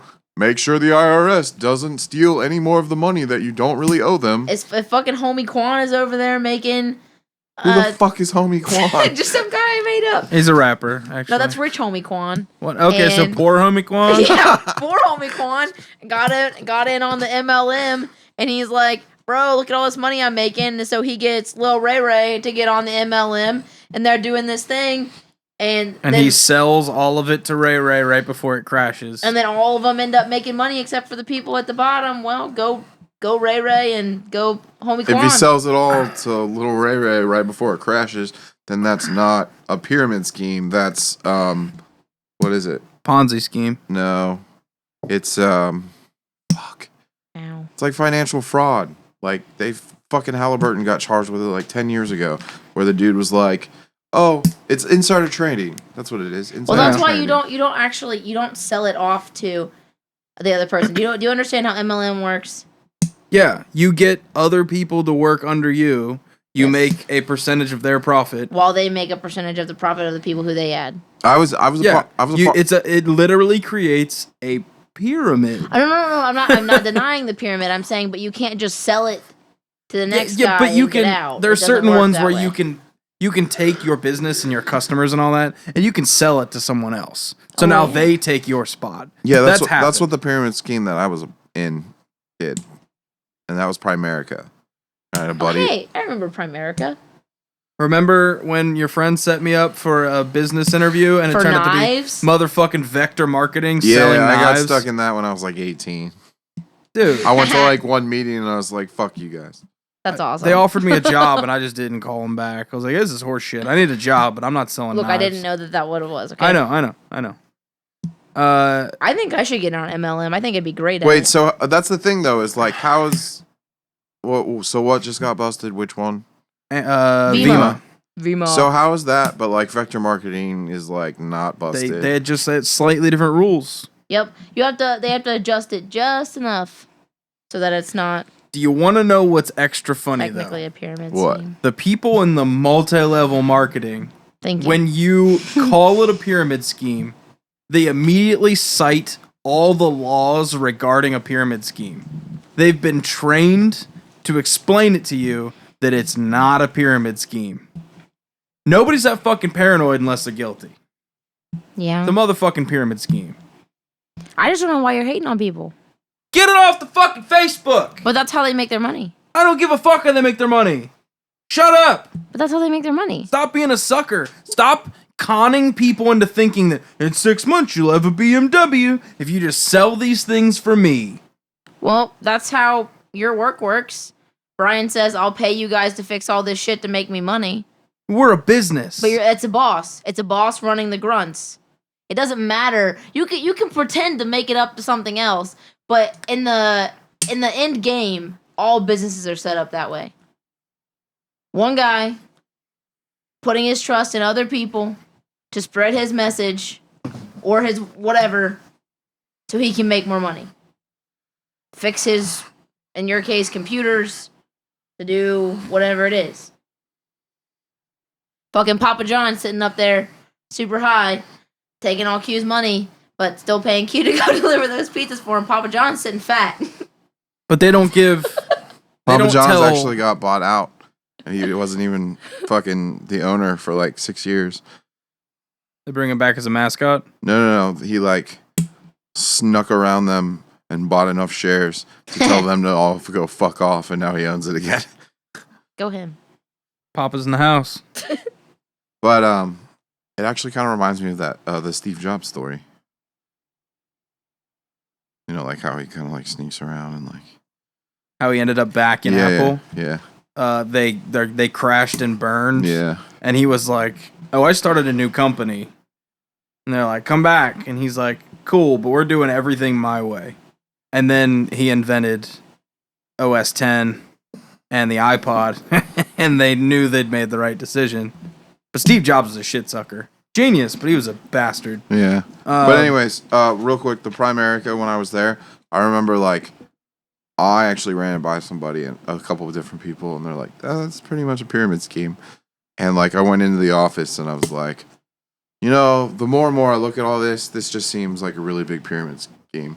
And the guy like got super pissed and like literally like threw his book into the window and like cracked the window. Yeah, they're super defensive about it. Yeah. They'll start telling you the laws about pyramid schemes. And I remember the only reason I stayed for an extra week was because there was a hot girl there. See, the part that's super fucked up is that eventually you have 10 employees who also have 10 employees apiece, and you just do nothing. Yeah. Yep. You just make money sitting there. If you're smart, but they lie to you. They tell you you're going to make all this money if you just do this and manipulate more people. And then you post about it every day on fucking Facebook. I don't care if you make your money scamming people. You have to feel like a real piece of shit, for one. How does that not fucking eat you alive every day?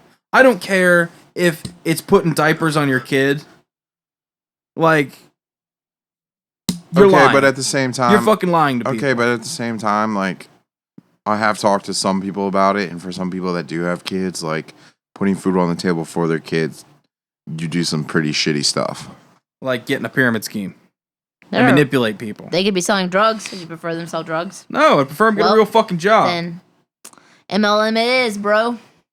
It's illegal. They could be over. It's not illegal. It is illegal. MLM is not illegal. They could be over in the Middle East sniping people for $500,000. Fine, whatever. They earned it. It's just as bad as Tricking selling people drugs. isn't earning it. No. Because that's all that Stop doing that. I can't. You're making noises in the microphone. That's a really bad. I need to. I had to though. push mine all the way down, so I'd stop fucking with it. Okay, fine. I'll leave it alone. But I mean, that's what businesses are built on. Yeah, tricking people. Some people provide actually dealing with honest service. I'm actually dealing with it. Trying to help out a friend right now. She works at a different pizza place, and her boss literally told her she was going to be making $10 an hour, and she just finished. She gets paid bi-weekly. She just finished a 96-hour week, and he gave her like a check that said $365 flat. LOL, no. What was that? Your keyboard? Cool, assholes. Fucking cats. I don't know. If you're listening to this and you're in a pyramid scheme, fuck yourself! And delete your Facebook. Keep making your money, boo boo. Keep making that money. I'm gonna start a period scheme, and I'm a period scheme. Whatever. Look. Listen. Whatever you were about to say, you just lost all validity. Okay. I wouldn't even finish it. Because you have a period scheme. You have a period scheme. Okay. Gotta name it semicolon. I'm gonna name it birth control. Yeah, I was gonna say. I was thinking punctuation. No, I was thinking menstrual. like bleeding and being grouchy for 5 days. You guys are fucked up. Moving on. Real quick, music news that just popped in my head. What do you think about Tom DeLonge saying he would be okay with rejoining Blink 182? Listen. I mean Zach Prost. I mean Tom DeLonge. Listen. I have a lot of feelings on Blink 182. They are not incredibly popular opinions. Oh, so you don't like him? No, I know. I love Blink 182. Oh, okay. I love Blink 182 for 3 albums. 3.5. to be perfectly honest. Okay, well, since we never agree, I'm going to have to ask you what those 3.5 are. Okay, obviously, Enema of the State, Take Off Your Pants and Jacket, and the self-titled. The half is Boxcar Racer. Because let's face it, Take Off Your Pants and Jacket to Boxcar Racer is a much more foreseeable route than Take Off Your Pants and Jacket to the self-titled. All of a sudden, they turned into The Cure. It was fucking weird. I'm not saying I didn't like the self-titled. I'm saying I really liked it when it came out, and then I started to really not like it, and now I appreciate it again. But okay, well, I will say their self-titled is their worst record ever. And obviously, I know you're not going to like Cheshire Cat and probably Dude Ranch, but I really like Neighborhoods. What a piece of shit! It's just Angels and Airwaves.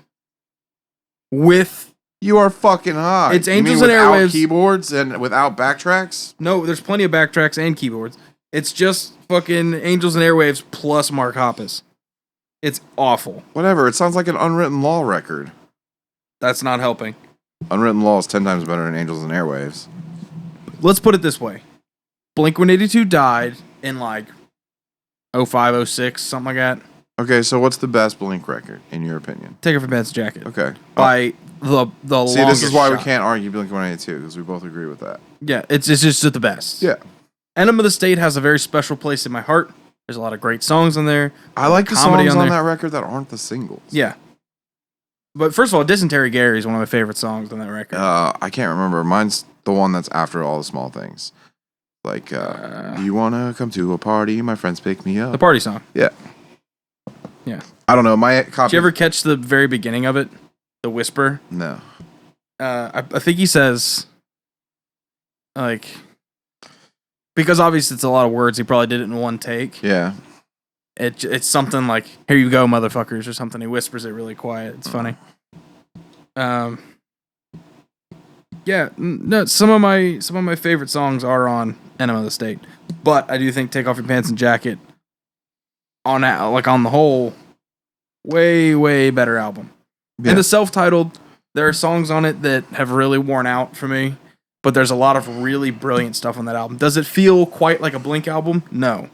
Boxcar Racer actually felt like more of a Blink album. I hate that record. It's got some great shit on it. I hate it.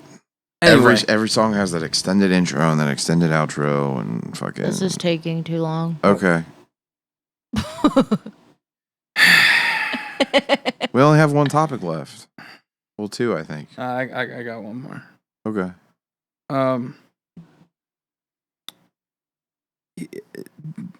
Yep. Tom left in 2005. What? Blink-182 for the first time. Really? Yeah. I don't even remember him The leaving first then. hiatus. I didn't even remember him leaving That's then. when they started Angels and Airwaves. Oh. And they're like, fine, we'll go do Plus 44. Plus 44. It's a great Blink-182 record. It is! Without Tom on it. Yeah. It's great. It's like it should have gone after the self-titled. Meanwhile, Angels I and like Airwaves. it better than the self-titled record. Actually, so do I. I like the whole thing. I like it better as an entire album. But there are songs on the self-titled I like better than Okay, songs I can on. see that. Yeah. But So it's a trade. But Blink-182 died in 2005, and the funeral has taken 10 fucking years. Metallica died in 1986, and that funeral's been going on I thought they died in 30 91. years. What? I thought they died in 91. Nah. I would say they died in 89. Nah, I like Injustice for All. but that was part of the funeral. Okay. Oh, okay. I The guess funeral has lasted 30 years. The decline, them trying to stretch it as far as they could possibly go. Cliff Burton died, so did Metallica. That funeral's just been going on way too long. I like it. I will say they definitely died after Jason Newsted left because Jason Newsted was... He was more thrash than they were at that point. Fuck yeah. Anyway, back to Blink-182. Fuck you, Tom DeLonge. Fuck your stupid accent. Fuck you, can't playing guitar ass. Fuck your stupid hair. Fuck your ugly ass guitars. Now talk like Tom DeLonge. Sometimes. I wish I was brave. I wish I was stronger. You'd be famous. You should do that. Yeah. No, I can do Tom all day. Yeah, but I still think Zach Prost does it better than you. He does it. I don't think he means to do it either. He doesn't. Fuck Tom DeLonge. Fuck his face. Fuck plus 44. Not fuck plus 40. Love plus 44. Fuck Angels and Airwaves. Fucking pluck them first. Fuck Angels and Airwaves. Fuck Tom DeLonge. First of all, Matt Skiba in Blink-182 sounds like dog shit. I don't like Matt Skiba. His voice pisses me off. The songs don't feel right. He's playing them all alkaline trio-y. He's a better guitar player by 1,000,000% than Tom.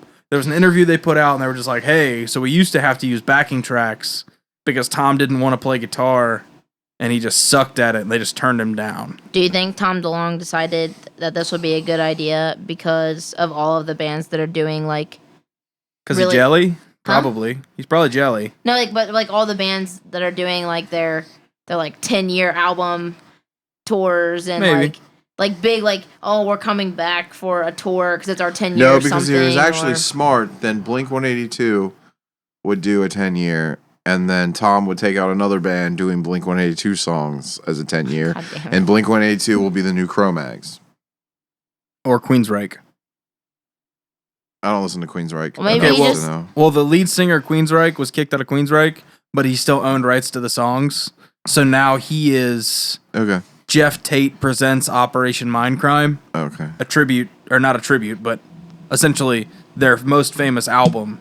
They're called that now. Well, and the rest of Queensryche tours is Harley Queensryche. played bass and sang, That's and weird. John Joseph just sang in the original Cro-Mags lineup. So Harley went and put a band around him and called it Cro-Mags, especially while John Joseph was in jail, like in the 90s. And when John Joseph got back to touring, John Joseph like went back, got the original lineup with a new bass player without Harley, and then they were both like two sets of Cro-Mags were touring at the same time. That happened with Queensryche for a minute. Until And now Harley's in prison for stabbing somebody. Nice. Gotta love old hardcore dudes. Anyway, Especially in New York. Stabby people. he's probably jealous that they replaced him so quick with somebody he considers a peer. He probably thought, ha ha ha, you're They're not fucked without peers. me. They're not peers. Who he I don't considers know. a peer. I'm just thinking from a business standpoint that if I saw all this stuff happening around me, that I'd be like, hey, it'd probably be a good idea to do something kind of like that. She just looked dead. Maybe I'll come back. She was starting to snore. That's how I knew she was awake. Or alive, rather. She sleeps like a corpse. I'm awake. I'm alive. Okay, no. Yeah. So, I think he's jealous. I hope he never comes back. Oh. I hope the Tom DeLonge that was in Blink-182, who wrote songs about getting abducted and raped by aliens and all kinds of goofy shit, wrote songs about farts and all that stuff. That guy died. I think he was abducted by aliens. Somebody literally just pounded on my door and yelled bacon. And That I'm was pretty your sure. window. I think it's Cody Hale. Cody! Is that Cody? I think so. Scared the hell out of me. You jumped. You jumped, You totally jumped. Hold on. pussy. I'm gonna go fuck with it. He's already leaving.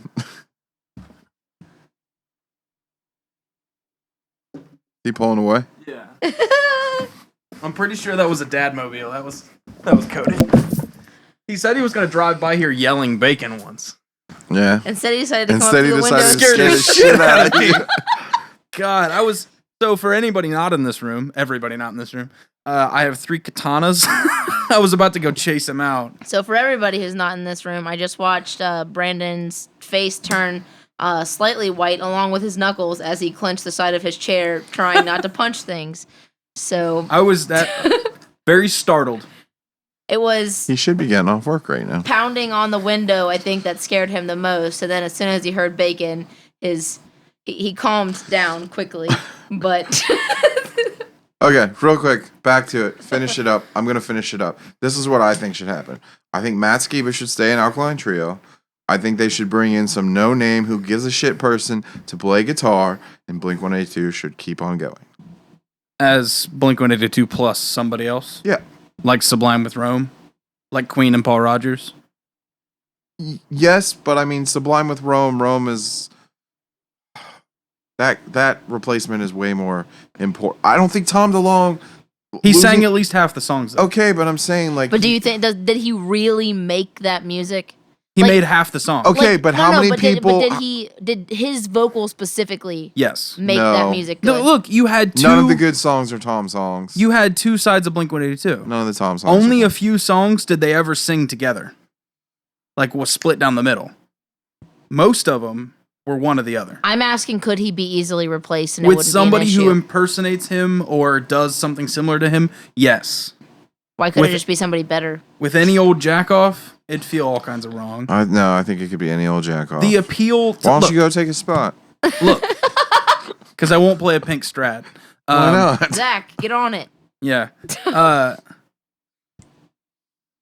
Look, I prefer Mark's songs, too. Mostly.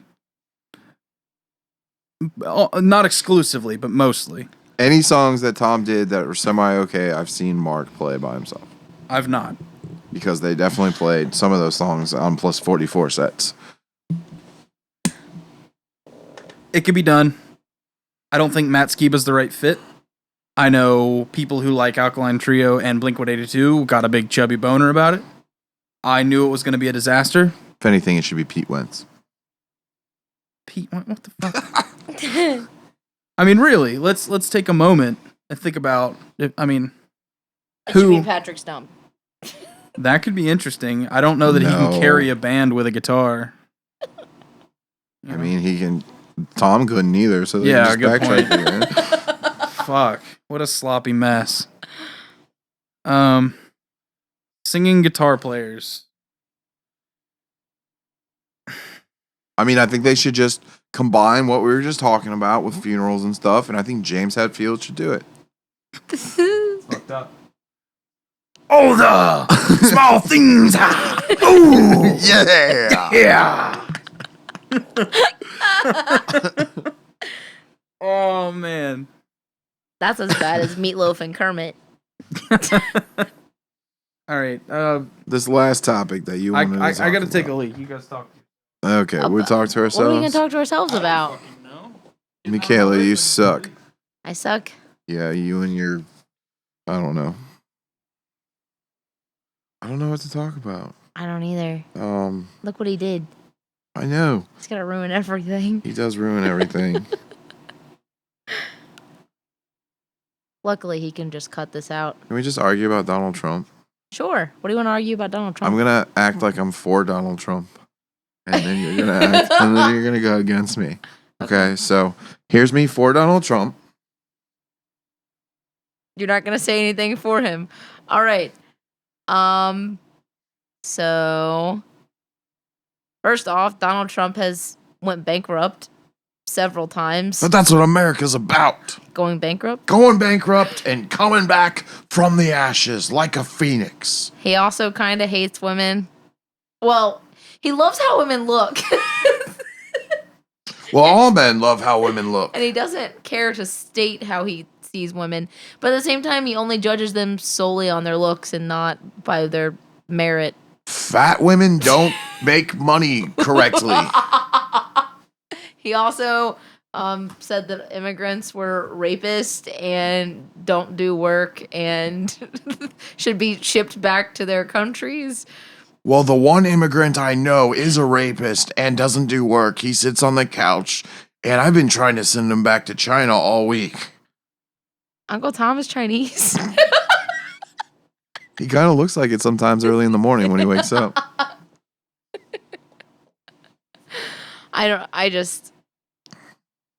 It hurts my head at how many people are voting for Trump. And like It hurts my head how many people have all of a sudden came out and been like, I'm still in the KKK. Bet you didn't know that. I'm voting for Donald Trump. Yeah. I just like so my boss frequently listens to podcasts and stuff like throughout the day, and he is conservative. He doesn't like the word Republican. He is a conservative. And he always votes for the Republican candidate, no matter what. He doesn't care. He's like that. They know how to make the decision better than I do, so I'm voting for that candidate. And so he's listened to a couple of things on Trump, and I've overheard them. And people are like, well, the reason everyone's voting for Trump is because they're simply just tired of Clinton and Bush's. And I was like, If that is your only reason for voting for him, what? Do you not understand how stupid that sounds? Does that mean they didn't know we had Obama for the last 8 years? I guess. Or they're Republican, so they hate Obama. Well, Clinton was Obama's a Democrat. The Antichrist. Clinton was a Democrat. I know, but that's what I'm saying though. They're Republicans. The Republicans who want to vote for Trump because they don't want Bushes and Clintons anymore, but they super don't want Clinton. They super don't want a Democrat, and it's kind of mind-blowing to me to listen to some of their justifications. It's like, ugh, they're like, he's gonna bring jobs. He cares about America. He wants to make America great again. And I just think in 2020, what if Kanye West said, I would marry my own sister if she wasn't my sister? That'd be fucked up. I mean, that's pretty much what Mr. Donald Trump I said know. about his daughter. I know. She is a great figure. If she weren't my daughter, I'd probably be dating her. Which means Direct you think quote about from Donald diddling Trump. your daughter. That's gross. Anyways, let's get into this final topic. Dun da da da. Final topic. 2-minute warning. Final topic. Brandon, get off your fucking phone. Anyways, that pyramid scheme should re-earth apocalypse. That's what I was going to try to say when I said pyramid scheme. Period scheme.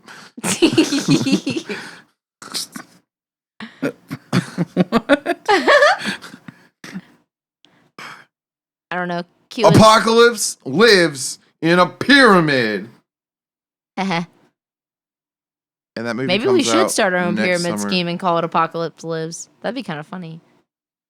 We should start a video game that's not really a video game, but it's a pyramid scheme. I swear we're coming out with this great video game in 2 years. Start selling them now.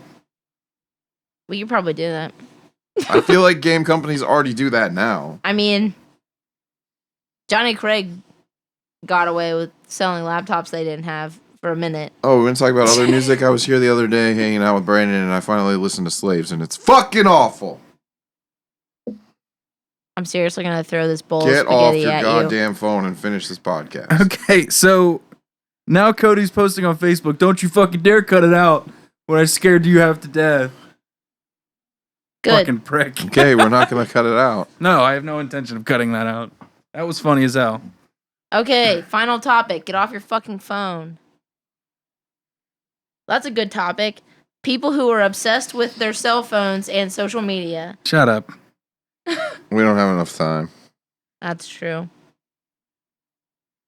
If there's an app out there, will somebody please let me know? Because I would really like to install it on Brandon's phone and then hide it somewhere and track how many hours He still has he's his on social media. computer.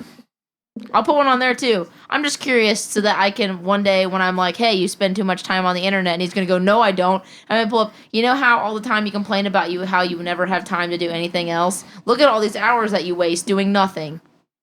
I You're feel like you welcome. just wasted 30 seconds of my life explaining that. Well, it's better than the 30 seconds he's wasting of your life on Should social I media. intro this fucking last thing? Get off your goddamn phone. Don't throw shit at me. Food fight. Next time it's gonna be something heavier. Donald Trump hates gays. I don't think he said that one. No. I'm making it up. Spreading the Definitely. rumor. But he We're did say starting he a hates pyramid immigrants. scheme about Donald Trump hating gays. I mean, if you post it on the internet, it's true. Yeah, exactly. All right. All right. The last topic I have written down before we get into some kind of I music already know debate. what it is. Do you look? No, because it's the only thing we haven't Oh. talked about. What? Kim Davis. Oh, that's her name? Yes. Fuck that She bitch. even sounds fat. Kim Davis, She looks like a is- grown-up Pebbles. a member of the head of like the clerk of courts Yeah. for a part of Kentucky. Yes. A county in Kentucky. Kentucky. For Yeah. 5 days or 5 attempts in a row, she declined a marriage license to a gay couple immediately following the SCOTUS ruling. She's actually She's defending denied every single gay couple, one in particular that she's denied 5 times in a row. Yeah. Because they've tried to but go 5 back. times in a row. Also, the law's been passed for what, 2 months, 3 months now. Yeah. So it's been that 5 times over 3 months. Which is crazy. She claims that she is doing God's work and therefore doesn't have to do her job or obey the law. And her husband said, and I'm quoting, "I'm an old redneck hillbilly. If they have a problem, they can come to my door." Now, I don't know if this is speculation or not, but I think this is her fourth marriage. It is her fourth. Yeah. marriage. She's cheated on people to be with other people. Her she had two like her kids. yeah, Her two kids were twins that she had.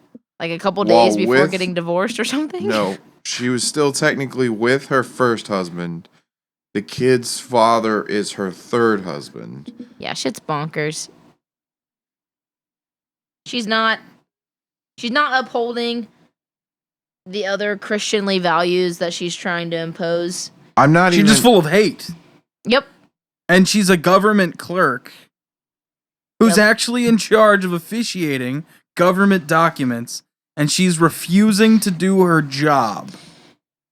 And she thinks she should keep her job. The interesting part about I think this whole thing is that it's bringing so much light on the idea of obviously of separation of church and state that just because if Q worked in a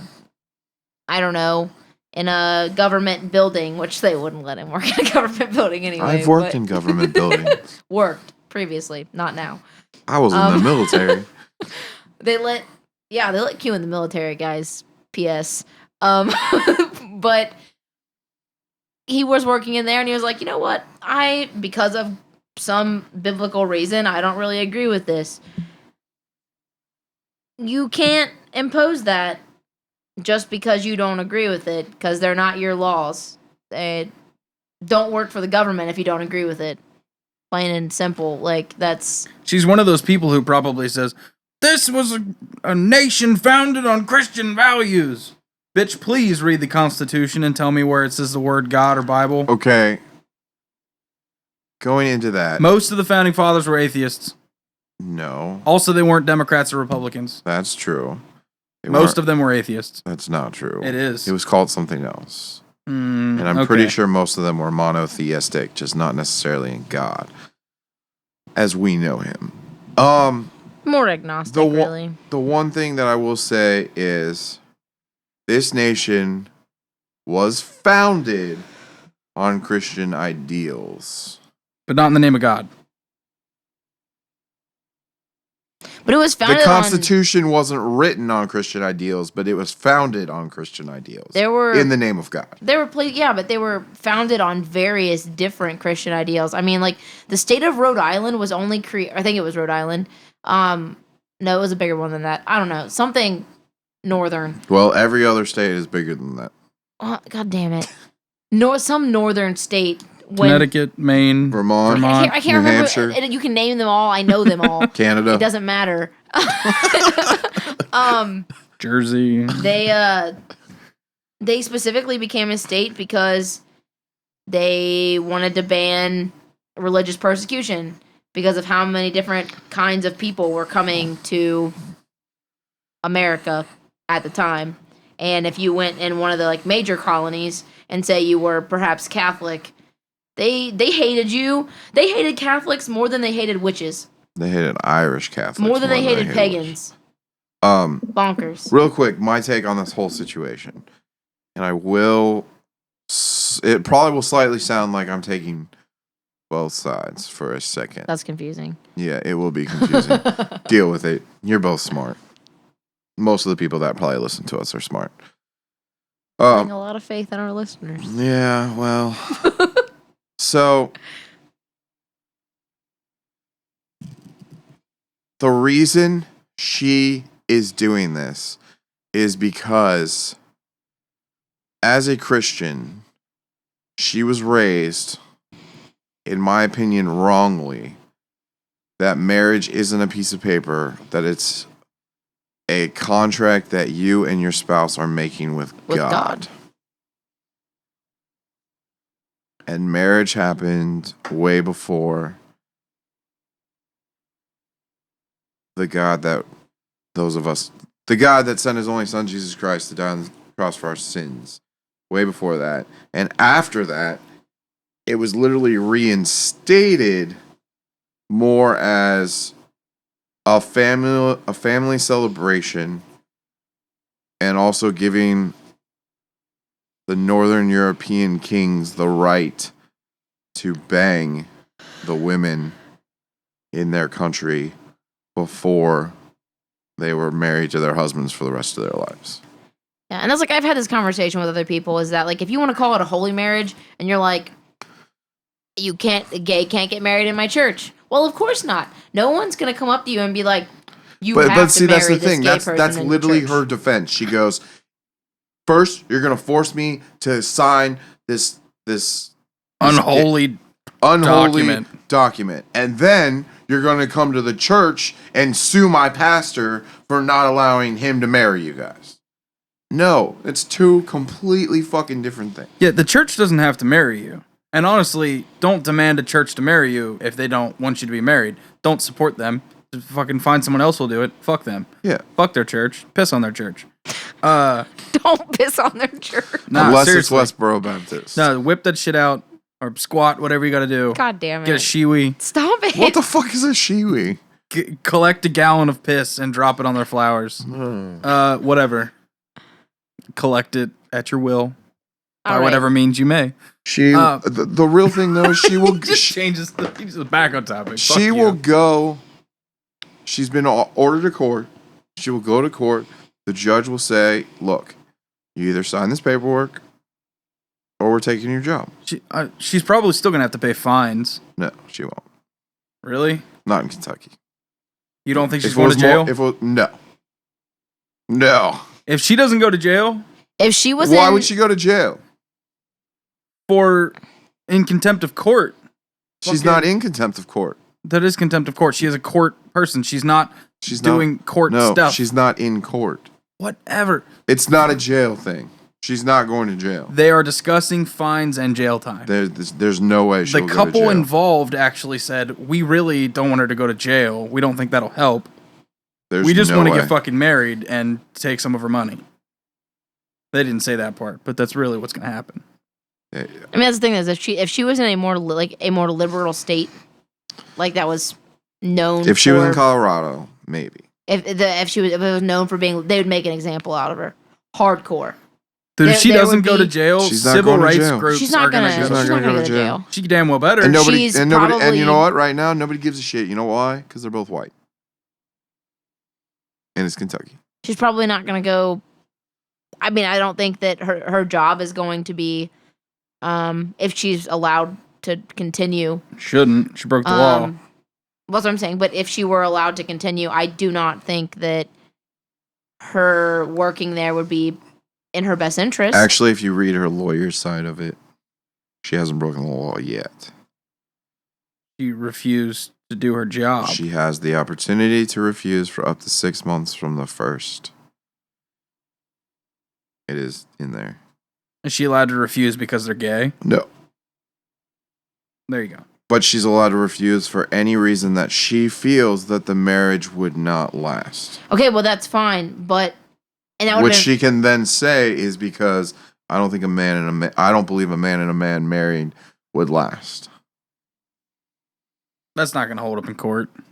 That's probably in Kentucky, totally fucking will. It's a blue you probably law. have a judge going. This is going to the federal court. No, it's not. Pretty sure it is. No, it's not. It has to go to the Kentucky regular court, probably her court, then to the claims, then to the Supreme Kentucky before it can go to federal court. I hope they appeal this all the way to the Supreme Court and tie up a shitload of our money to make an example out of this They're not going to make an example out of her. They're literally going to be like, 6 months is what? 180 days? On 179 days, she's going to sign the goddamn fucking thing. She's going to get all the support from everyone that still hates gay people. She's going to have her own little thing, and then she's going to go right back to her job. Yeah, and she's going to have the support from the people who are still anti-gay and everything else. But at the same time, now she's been made known to who she is. It's just like before. Westboro Baptist has been around for a while. Yeah. Nobody knew who Westboro Baptist was until somebody was like, look at what these motherfuckers are doing. And then they kept popping up. I don't think she's going to be a sensation like them, obviously, because they just keep fucking going and going. Who knows? Maybe they'll come rally in her defense.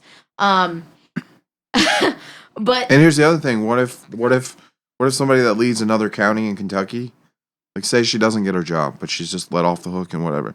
Say somebody else, another county in Kentucky goes, man, she has the guts to do this. We're gonna hire her on the spot. Yep. Tell all these gay people they're not allowed to get married. So that eventually ends up in federal court. Again, she again won't get anything. She's got to be able to. They got to be able to jail her for this. No, maybe fines, but doubtful even on that. Refusing to uphold the law. I'm telling you, there's loopholes presently. I don't know. Well, I'll have to look into that idea more. I haven't really read much on the legal aspect of that case in general. I just think it's interesting that people. Here's my question. They shouldn't have to, but why can't they go to a different county and get married? I suppose they could. But maybe they're both from that county and they want to be married in that county because that's where they're from. I mean, you can still get your marriage license anywhere in your state. Yeah, but it doesn't matter. If you were both from fucking Reading and you were like, you know what, we want to get married in Hamilton County because we're both from Hamilton County. But you could go to Butler County and get your marriage license and come back down here and have the wedding in your backyard. I mean, yeah, you could. And I think the first time that they got denied, they probably could have went and done it somewhere else, and that's like within an hour. That's probably in somebody else's defense, or probably in her defense. But at the same time, like you said, they shouldn't have to. And sure, they could have been like, you know what, we're not going to make a big deal out of this. I think they have every right to make a big deal out of it. Well, yeah, but I'm saying that they could have been like, you know what, fuck it, whatever, you're not worth our time. But that doesn't, somebody that had to do something about change. it. Yeah.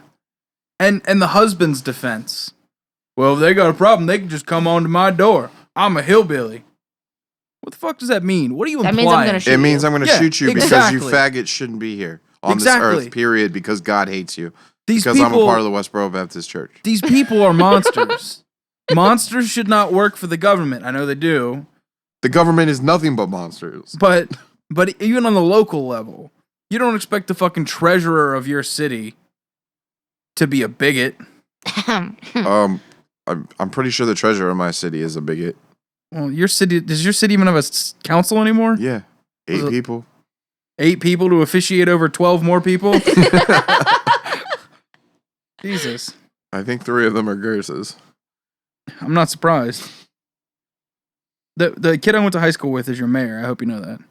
Yeah. Yeah. He's my age. Yeah, I know, because I'm all pissed off, because we went into this the other day, not me and you, but me and somebody else, but is because when I tried to run for mayor a few years back, they told me I had to make it on a city council, and then city council elects our mayor, and that is what happens. So I'd have to convince 5 people on city council when somebody got off city council to be on city council, and then I'd have to be a proper upstanding young citizen long enough for them to be like, oh, you should be the mayor. The mayor of 3 whole blocks. Yeah. Yeah. Anyways, it's got media attention all over the world. I was just pulling up some facts, and the Daily Mail is talking about it. That's a tabloid magazine in the UK. Like, all they do is talk shit about everything. So they're lamb goat, but in the UK? No, they're a real newspaper. They're more like the National Enquirer. Okay. Everybody hates it. I was just trying to make a joke. Yeah. It wasn't funny. Not as funny as your face. I don't know. The only thing that I found, like, obviously I think that it's disgusting for you to deny somebody their now, especially now, right to marriage based solely on your beliefs. That's just dumb. Okay, here's the one. Your belief. Hold on. I've been trying to make this point for the past fucking 20 minutes that we've been talking about this. Jesus. Go on. He was a great guy. I hate you. Damn it. Is that people are like all of a sudden shocked that this woman would say that this gay couple can't get married, and they're like, "What? People like that work in our government, and then when things like that happen to like the black community or Native Americans or anything, like people are like getting killed, which is way worse than someone denying you to get married, by the way. People are getting murdered and they're like, what? There's no way somebody would do that. Like, Jesus, I hate you. So I found that kind of interesting, that it wasn't as surprising to people that someone would be like so anti-gay, but it is surprising to people when a cop shoots somebody. Not so much anymore because we've seen it a couple times, but when it happened initially, it was like, there's no way our government would be like that. My surprise around the situation is not that somebody who worked for the court, local government, would say, I'm not going to issue a marriage license, so take that, homos. I wasn't surprised there. What I was surprised by was the fact that, like, a higher up governing body didn't immediately just swoop in and go, you know what? I hold jurisdiction over you. I'm going to sign the document. You're fucking fired, and we'll see you in court.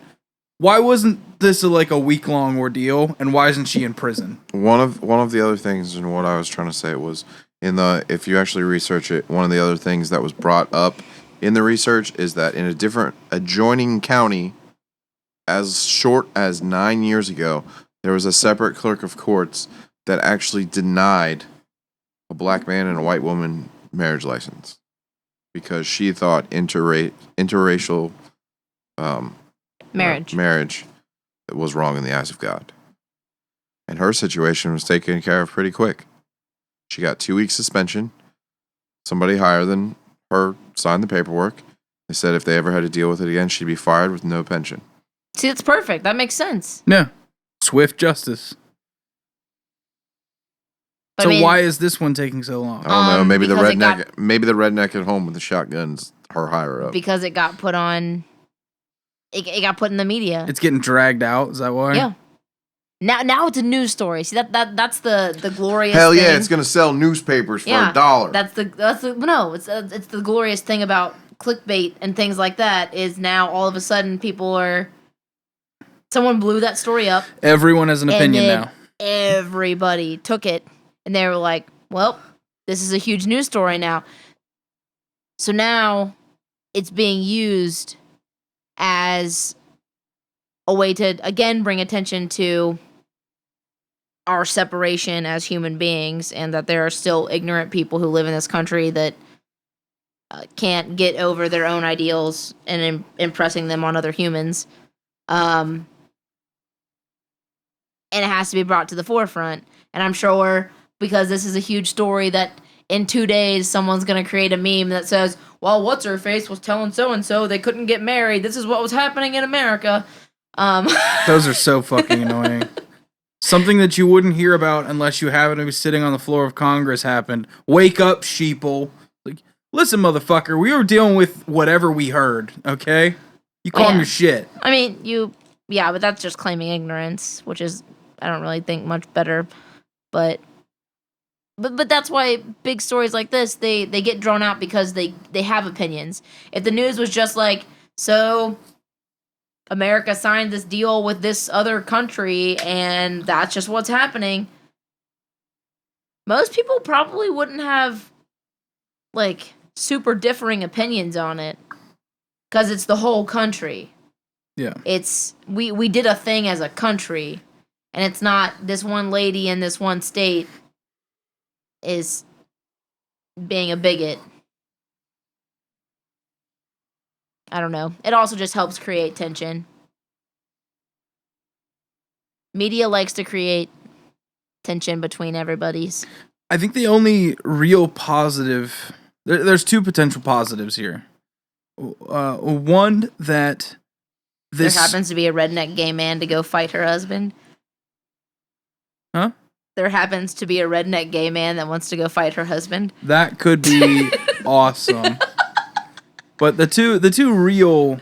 After me getting yelled at that fighting is always wrong all night. I said gang violence is wrong. Not two rednecks just beating the shit out Man, of each other. that's a squad. One gay redneck beating up a gay hating redneck. That sounds great. Fuck you, queer. Fuck you, queer hater.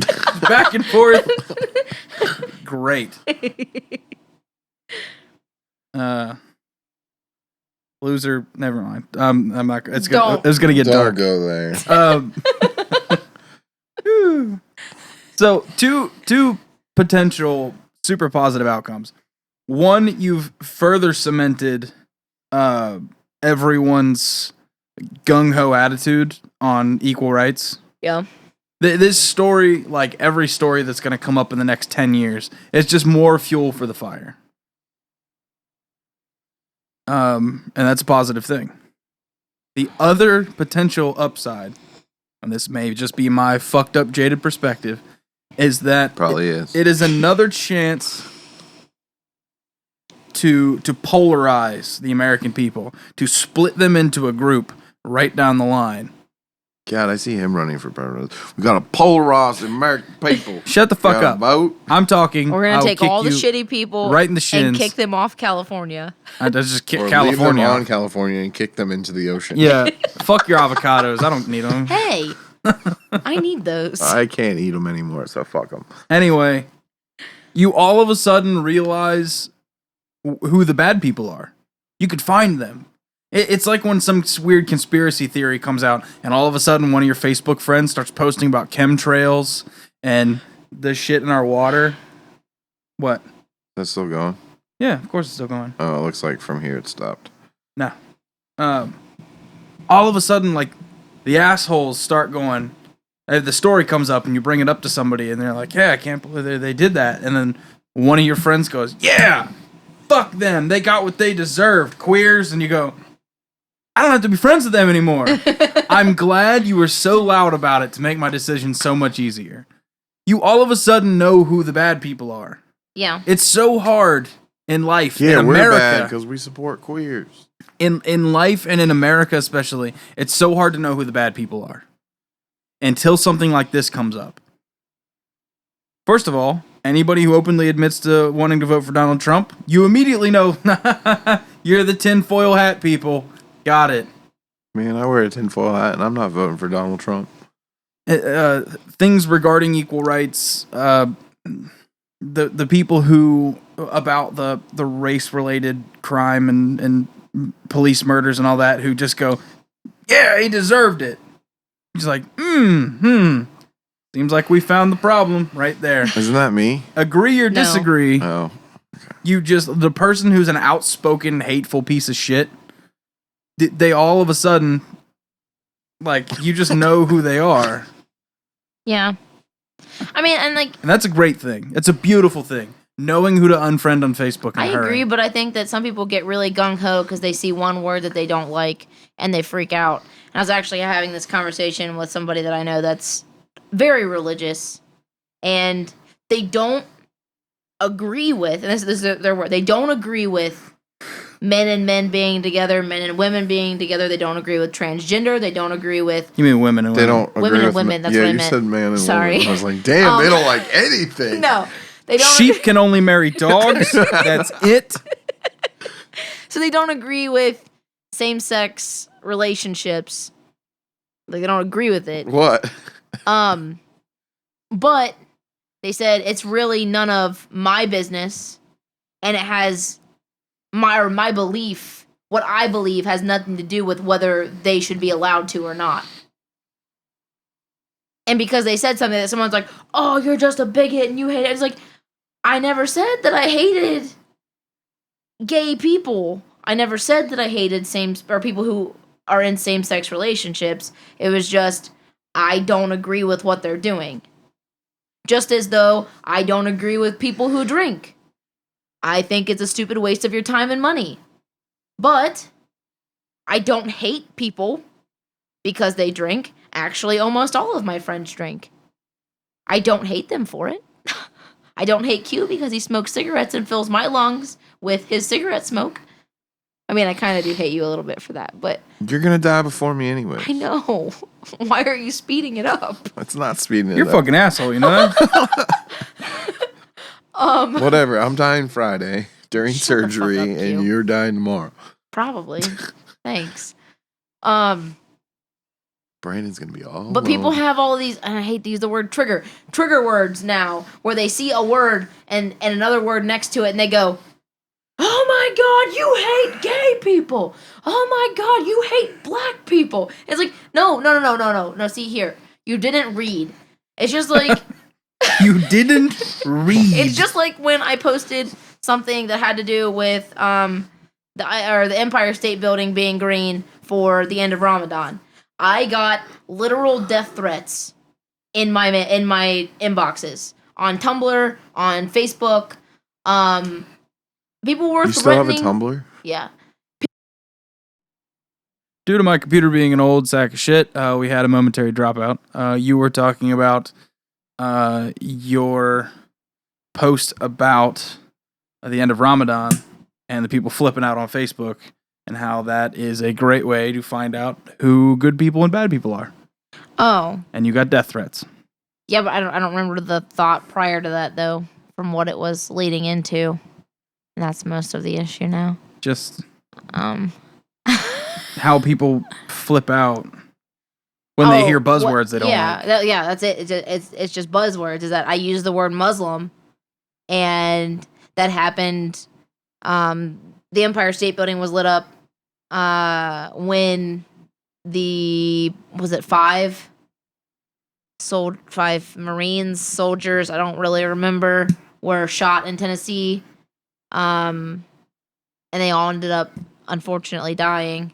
And it was the shooter was Muslim, and so then it sparked that whole idea again of, oh, all Muslims are terrorists and they're out to get us. And it's just like, it's people see those words and they automatically go to, well, you're a terrorist supporter. No, I just know that when I look at somebody who could be Middle Eastern, could be Muslim, that doesn't mean, Could be Sikh, could be all kinds but of even so, things. it doesn't mean that they're a terrorist. It's just like looking at a white person and being like, that white guy's probably a serial killer.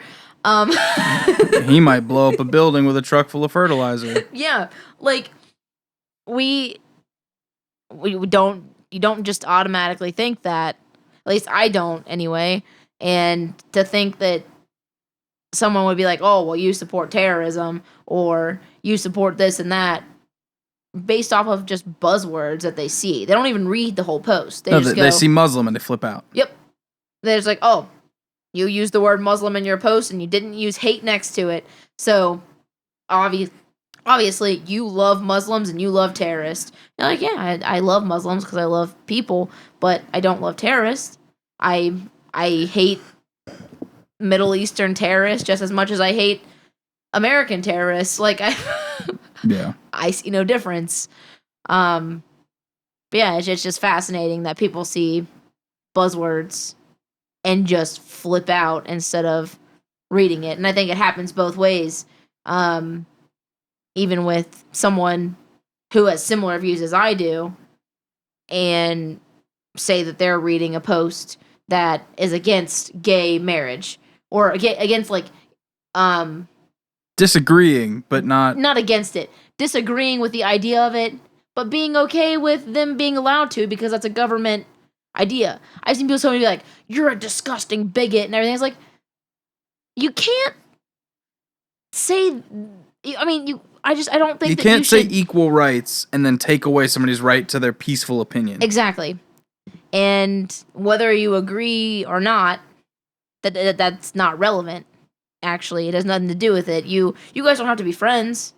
That's fine. I mean, I still have friends who believe that a holy marriage is only between a man, a woman, and God. But they believe that gays should have the right to have their own form of marriage or whatever, and that's Civil unions and things. yeah, which I don't agree with, but it's a more peaceful approach than Fuck them. yeah. Kill them. Certainly don't let them get married. Significantly more peaceful approach than that. Gives a shit. Let them live in misery. So that pretty well covers that. I think we're running on about 2 hours 40 minutes so far. Let's close this up how we intended to close it up. GlassJaw. Okay. I quite a bit like GlassJaw. I also quite a bit like GlassJaw.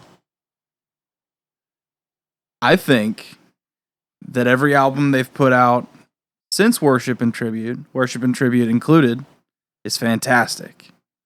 I think every record they've ever put out, period, is great. Except you think Worship and Tribute is the worst one. It's still great, but it is also the worst one. What about Coloring Book? I love Coloring Book. It would be my number 2. Not Our Color Green. Oh, Coloring Book. The other one. I guess that would be my number 3.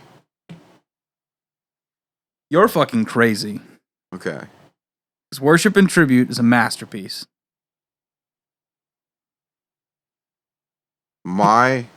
Here's what I've found out. Okay. We like different versions of GlassJaw. Okay. You like angry noise punk GlassJaw. Very much so. And I like refined angry noise punk GlassJaw. That sounds like a pop record. With the spacey GlassJaw.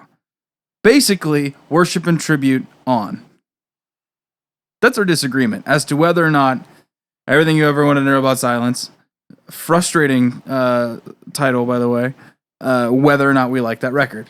I think it's important, but I don't want to fucking listen to it. Ever, fucking ever again. That It's a train wreck. is their only record that I can listen to front to back. See, It's the first record I heard by them. It's the record we know you're I hang saw, up about that. It's the record I saw them tour on the most.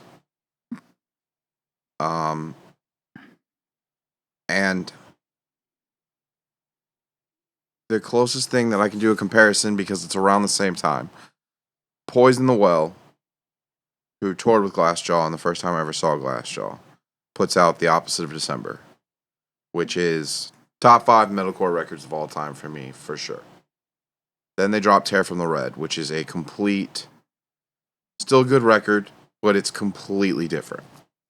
Then they drop You Came Before You, which is completely different. And then Versions, which is completely different. So every record, they change. But Opposite of December is the first record I heard. So every record sounds like a different band. And that to me is what GlassJaw sounds like. You don't see it as a linear progression? You see albums as, like, angular turning points? Separate bands. No. Yeah. No, you watch a band grow in a straight line. Okay, that's not growing. It's growing. Changing It's growing. everything about your music is not growing. Worship and Tribute opens with a nasty, noisy ass metal song. That goes straight into a pop chorus. That is not pop music. The whole chorus is out of key. It's disgusting. It's pop music. All the choruses. You're just so fucking hung up. Choruses. You're so hung up on are Head pop Automatica. choruses. No, they're fucking not. Yes, they are. Aptos Mill definitely has a pretty slick Aptos chorus. Mill from front to back is a pop song. It's a simple, very simple progression. Very chill. Yes. But you mean to tell me the fucking Tip Your Bartender has a pop chorus? No. Head Automatica was full of pop choruses. And I know that's what you think you hear, a fucking dance pop band. Yes, they're both Daryl Palumbo. But they're very, very different fucking things. That's like saying Evans I know Blue, when I wanted a new GlassJaw record, I got that shitty Head Automatica record. Head Automatica's dope, first of all. But that's like saying, yeah, man, every time I listen to Evans Blue, I just hear Minor Threat the whole time. No, motherfucker, it's 30-something years later in that case. Just because it's the same guy. I don't even know what Heaven's Blue is. Heaven's Blue is the new. It's the thing that Ian MacKaye does. So. Ian MacKaye's been working on for years. Post Fugazi. I mean, I don't even like Fugazi. I don't get Fugazi. I can't say I don't like it. The only other Ian MacKaye band that I listen to is Embrace. MacKaye. You just doing this to piss me off. Actually, it's about 50-50 as to how many people pronounce it MacKaye and MacKaye. I've never heard anybody else say that in my entire Rollins life. Pronounces it MacKaye, and they're best friends. Who? Henry Rollins. Oh, good news. Don't care. Head Automatic is a different animal entirely. Okay. But I'm saying that can't be considered. I'm saying every GlassJaw record is a different animal entirely. I don't think so. Yeah. I think if you take Our Color Green and Coloring Book and played shuffle with the songs, it would basically be Worship and Tribute Part 2. Only with considerably better drum and bass. Because they got their old guys back. I would say if you take Our Color Green, it would be the sequel EP to Everything You Ever Wanted to Know About Silence. How? And if you take Coloring Book, it would be the sequel EP to Worship and Tribute. There are chaotic, crazy songs on Worship and Tribute. Just because it's split 50-50 instead of just noise the whole time does not mean that's a different band. It means they grew up. They were on Roadrunner Records. At first, Roadrunner Records was like, yeah, it'd be crazy. That's cool. Okay, now grow up. We're going to record this right. Your drummer just quit? Cool, we'll hire one. Happened to be the drummer for Godsmack. True story. He's just a really good drummer. You know, he happens to play in that awful-ass band. I like for you to say negative things about Worship and Tribute. I'm not saying negative. I'm saying, to me, Everything You Ever Wanted to Know About Silence is a 10. Worship and Tribute is a 9. Coloring Book is a 9. You talk about it like and it's Our a 2. Color Green is a 9.5. Coloring Book is the one you like. No. Our Color Green is. Are you sure? Yeah. Yeah, okay, yeah. Never mind. Fuck all that. You're right. I love GlassJaw. I love Worship and Tribute. I just like everything. There's like 2 songs on Worship and Tribute that I just don't, that I always skip. Whereas Everything You Ever Want to Know About Silence, when I actually have the time, I'll let it play from track 1 and listen to the thing all the way through. But the way you talk about it's full of pop songs and it's shitty. Like, it's not shitty. It's just different. And if anybody knows me, period, including you, I really fucking hate change. You can't write the same album over and over again. Yes, you can, because then you're every band that I listen to. I know that's a really, like, scary thought to a hardcore kid, that a band might actually, like... You write 3 records, you break up, you start a new band. You write 3 records, you break up, you start a new band. Your records are only 20 minutes long and all the songs are the same. Okay, so then I have an hour's worth of set to do a reunion show and come back and play. It can't work that way. It does work that way. Just look at Civ. You like Gorilla Biscuits. Yeah. That's what Civ did. 2 records and an EP. Quit that. Go start Civ. Then do do 2 Civ records. Go do a side project. Come back. Do a Civ record. Come back. Do a Gorilla Biscuits reunion. Come back. Play some Civ shows. Another side project. But Chromax is one of like the most looked up to hardcore bands of all time. Technically, they have Age of Quarrel, Best Wishes, and Near Death Experience. And Near Death Experience came out in 92, and it has 4 songs that were on Best Wishes. They also have Alpha and Omega, which is like 3 songs off Best Wishes and 3 songs off fucking Age of Quarrel. They have basically one discography record that's like 26 songs that they've been touring off of for 30 years. yeah, it's boring. I mean, bands aren't allowed to grow, they have to break up. Just change his name. What sense does that make? How after you have established musical chemistry with a group of people, can you not just grow together? You can grow together, but I'm saying you and can't then change your name because you did something grow, slightly different. not That's growing. Everything You Ever Wanted to Know About Silence, and then in the kitchen is Worship Tribute, and then out in the garage is Coloring Book, and then out on the street is Our Color Green. They're not that different. Those two aren't that different. The logical progression after Silence was to do half crazy and half chill. The logical progression would be another noise record with maybe 2 pop choruses or leaning towards chill choruses, and then another record with 4 or 5 noise songs with 5 or 6 chill songs, and then another record with, or at that point, that's the 3rd record, so then you just call it a day and you go play in Head Automatica, and then you come back and you write Coloring Book and Our Color Green as one full length. Why are you so hung up? Why are you so angry about Head Automatica? Why are you so angry at Daryl Palumbo? Because Why are you so mad at him? Because I wanted that 3rd record before I got some shitty side project. Because the only thing good... Do you understand what it's like to be in GlassJaw? Do you know... I mean, realistically, do you understand what it's like to be Daryl Palumbo with the disease he has? Yeah, I've read all about it. Do you know what it's like to be caught up in a record label bullshit, and the only thing you can do is do something completely different?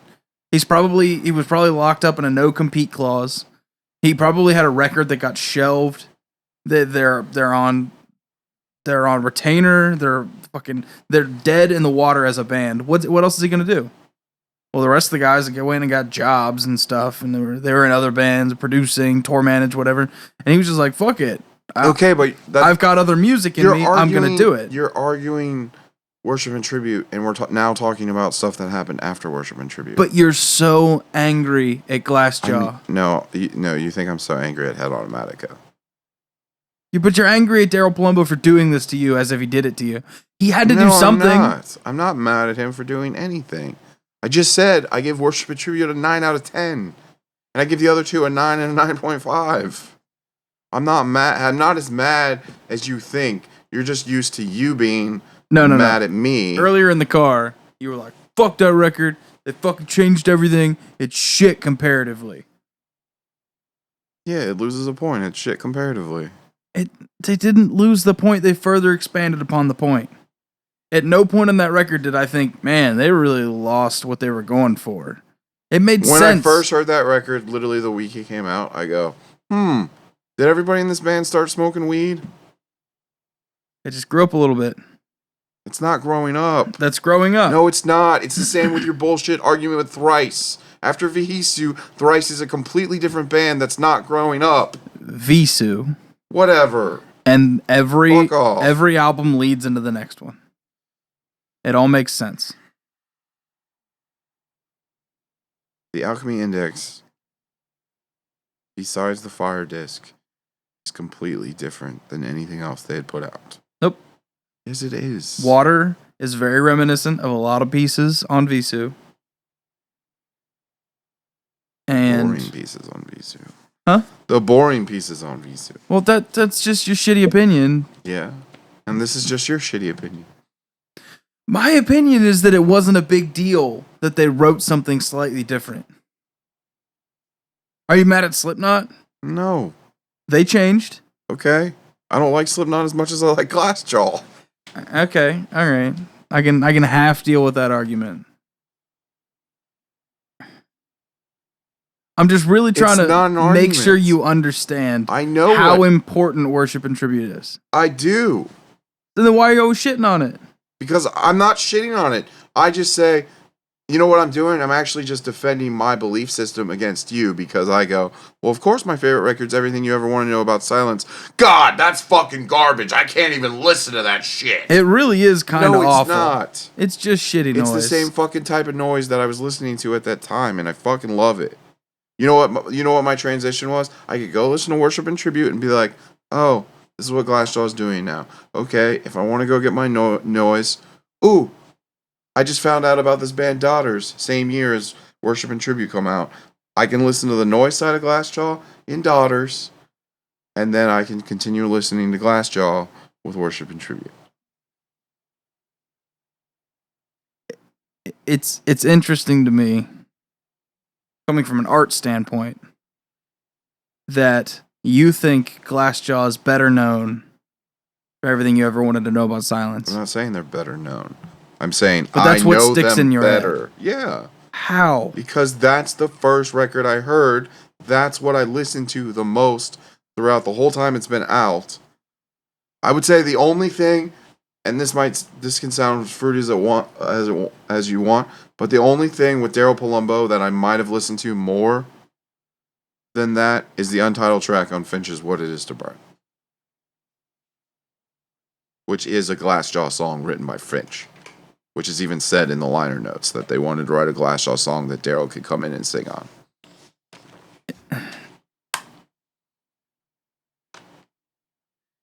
Your argument at this point? I'm not arguing. Your stance at this point is like comparing a Rembrandt painting to something he drew in the 5th grade that was put up on the fridge. That's completely different. Well, that's the one I saw first. 30 years. That's the one That's I like. 30 years in between. This is 2 years. A band changes a lot in that time. Like, they grow the fuck up and start writing music instead of just changing goofy your shit. style. That's what I'm trying to explain to you. Changing your style is changing your style. You're on the same level. You're not growing up. You're just changing your style. There is no growing up. You know what growing up would be? Is, hey, I write these songs that I enjoy, but they don't sound that good, and I grow up and I realize that I can write these songs better. Yeah, they wrote all their new songs better. No, it would be if they rewrote everything you want to know about Silence. Just better. You're just so frustrating. So are you. But we've also figured it out earlier that music is 50% feels and 50% technical. And I'm 100% feels and you're 100% technical. No, I'm 50-50. No, you're not. I'm a normal person. No, you're not. I can point out when a band's not good enough to hold their own instruments. I don't care if their message is good. Go sit in the fucking practice room until you're good enough to play in front of people. That's not the way things work now. But it should be. Because the way things work now is that the market's oversaturated with Pro Tools bullshit. Bands can't perform live, and it's all about fucking haircuts.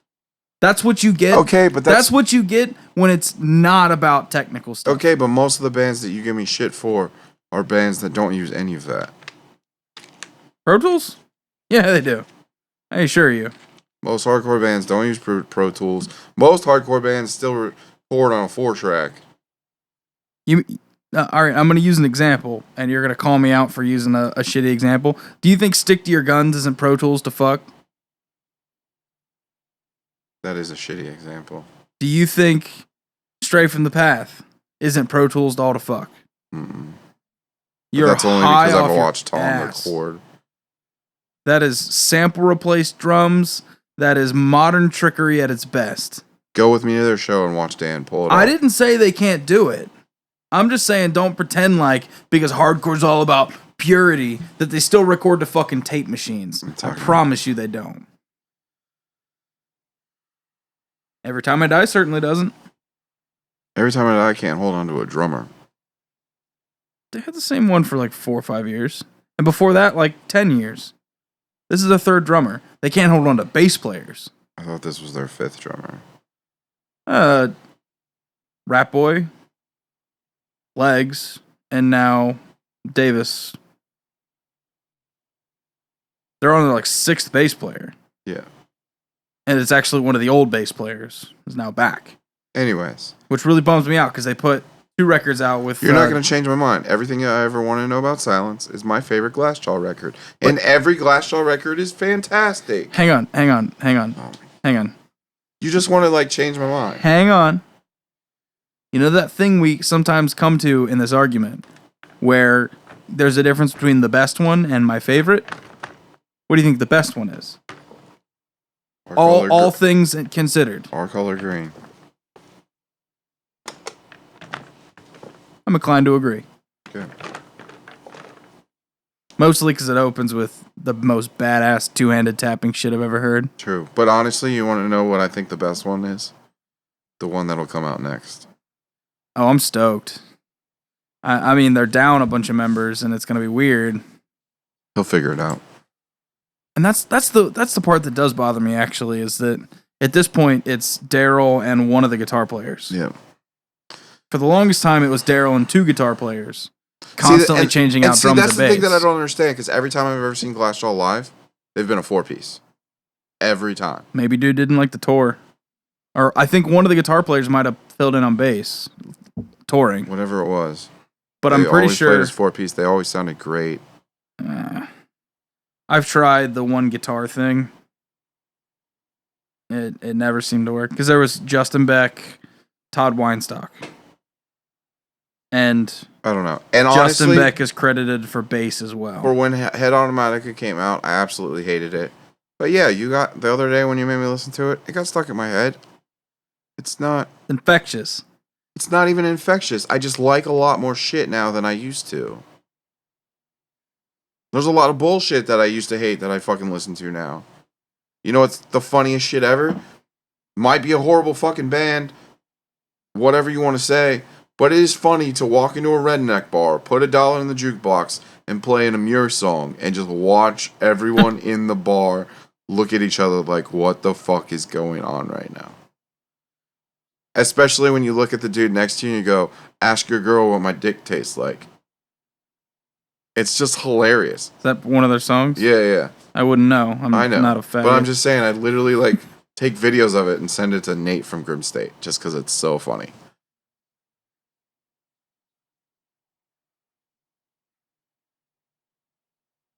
What are you looking up?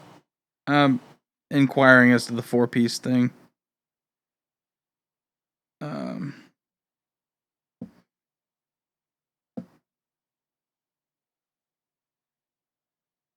Yeah, I'm pretty sure the one guitar player just played bass live. Okay. Instead of finding another bass player. Yeah.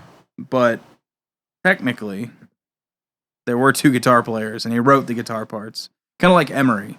When the bass player for Emery left, they would just pass around guitars and basses and stuff, and whoever played better on that song or whoever didn't have to sing. And I'm pretty sure at one point Toby just took over most of the bass work. And then when Toby left, they hired a touring bassist, and they only played songs that, or when Devin left, sorry. When Devin played most of the bass, when he left, they hired a bass player, and they played only songs that Toby sang. Oh, and if you happen to, as you know, both me and Brandon love Every Time I Die. If you happen to listen to other podcasts besides ours, Josta's new episode has Keith Buckley from Every Time I Die. It's a pretty good listen to. Yeah. Anyway, getting late. To wrap this up. You were right. 3 drummers. For Every Time. I know I'm right. I lost track of bass players. It's 8. I just know that... and their current one is not... Oh, yeah, he is. So technically 9. His bass is from 2001 to 2005 and 2011 to present. They've changed 9 times. Yeah. Jay Anyways. Newton was definitely their best. Josh? Yeah. I used to chat with him on Talkbass. He's actually a really cool guy. He's a guitar tech for Fall Out Boy now. Because he was in The Damned Things with Keith and with lead guitar player Fall Out Boy. What the fuck is that name? Joe. And then I guess he hit it off really well with Joe, and then they were like, hey, why don't you just guitar tech for Fall Out Boy and make some money? Word. Yeah. So what shows are coming up in the next week? In the next week. You got Toxic Holocaust Saturday, Raven Sunday, both at Rockstar. Premonitions of War. Premonitions of War next Friday or Thursday? September 11th. Neither of us know which day that is. Nope. That is a Friday. September 15th, Bayside.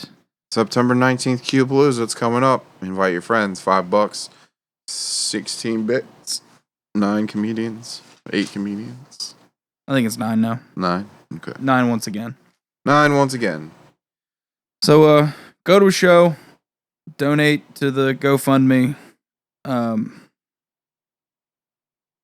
Don't be a shithead. Post stupid shit on Brandon's Facebook and piss him off. Go ahead. Fucking dare you. Fucking he come might- by when we're recording podcasts and smack my fucking window and scare me half to death. Yeah, and then Brandon will make you wear a kilt. You totally missed the point. I know. No, I didn't miss the point. I was just making fun of your point. Nobody's missed gonna it. get that. No one's gonna get it. It's cool. Cody will get it.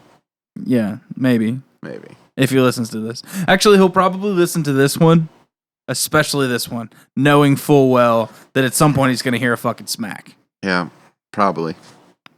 Yeah. Anyways, we'll see you next week. Hopefully after surgery. Yeah, it's going to be fun. Q's going to be a dopey mess. I'm always a dopey mess. Let's record podcast where you're all stoned. Okay. Saturday or Sunday. Totes. All right. See ya. Angry old dudes out. Angry. Oh, there's. Bye.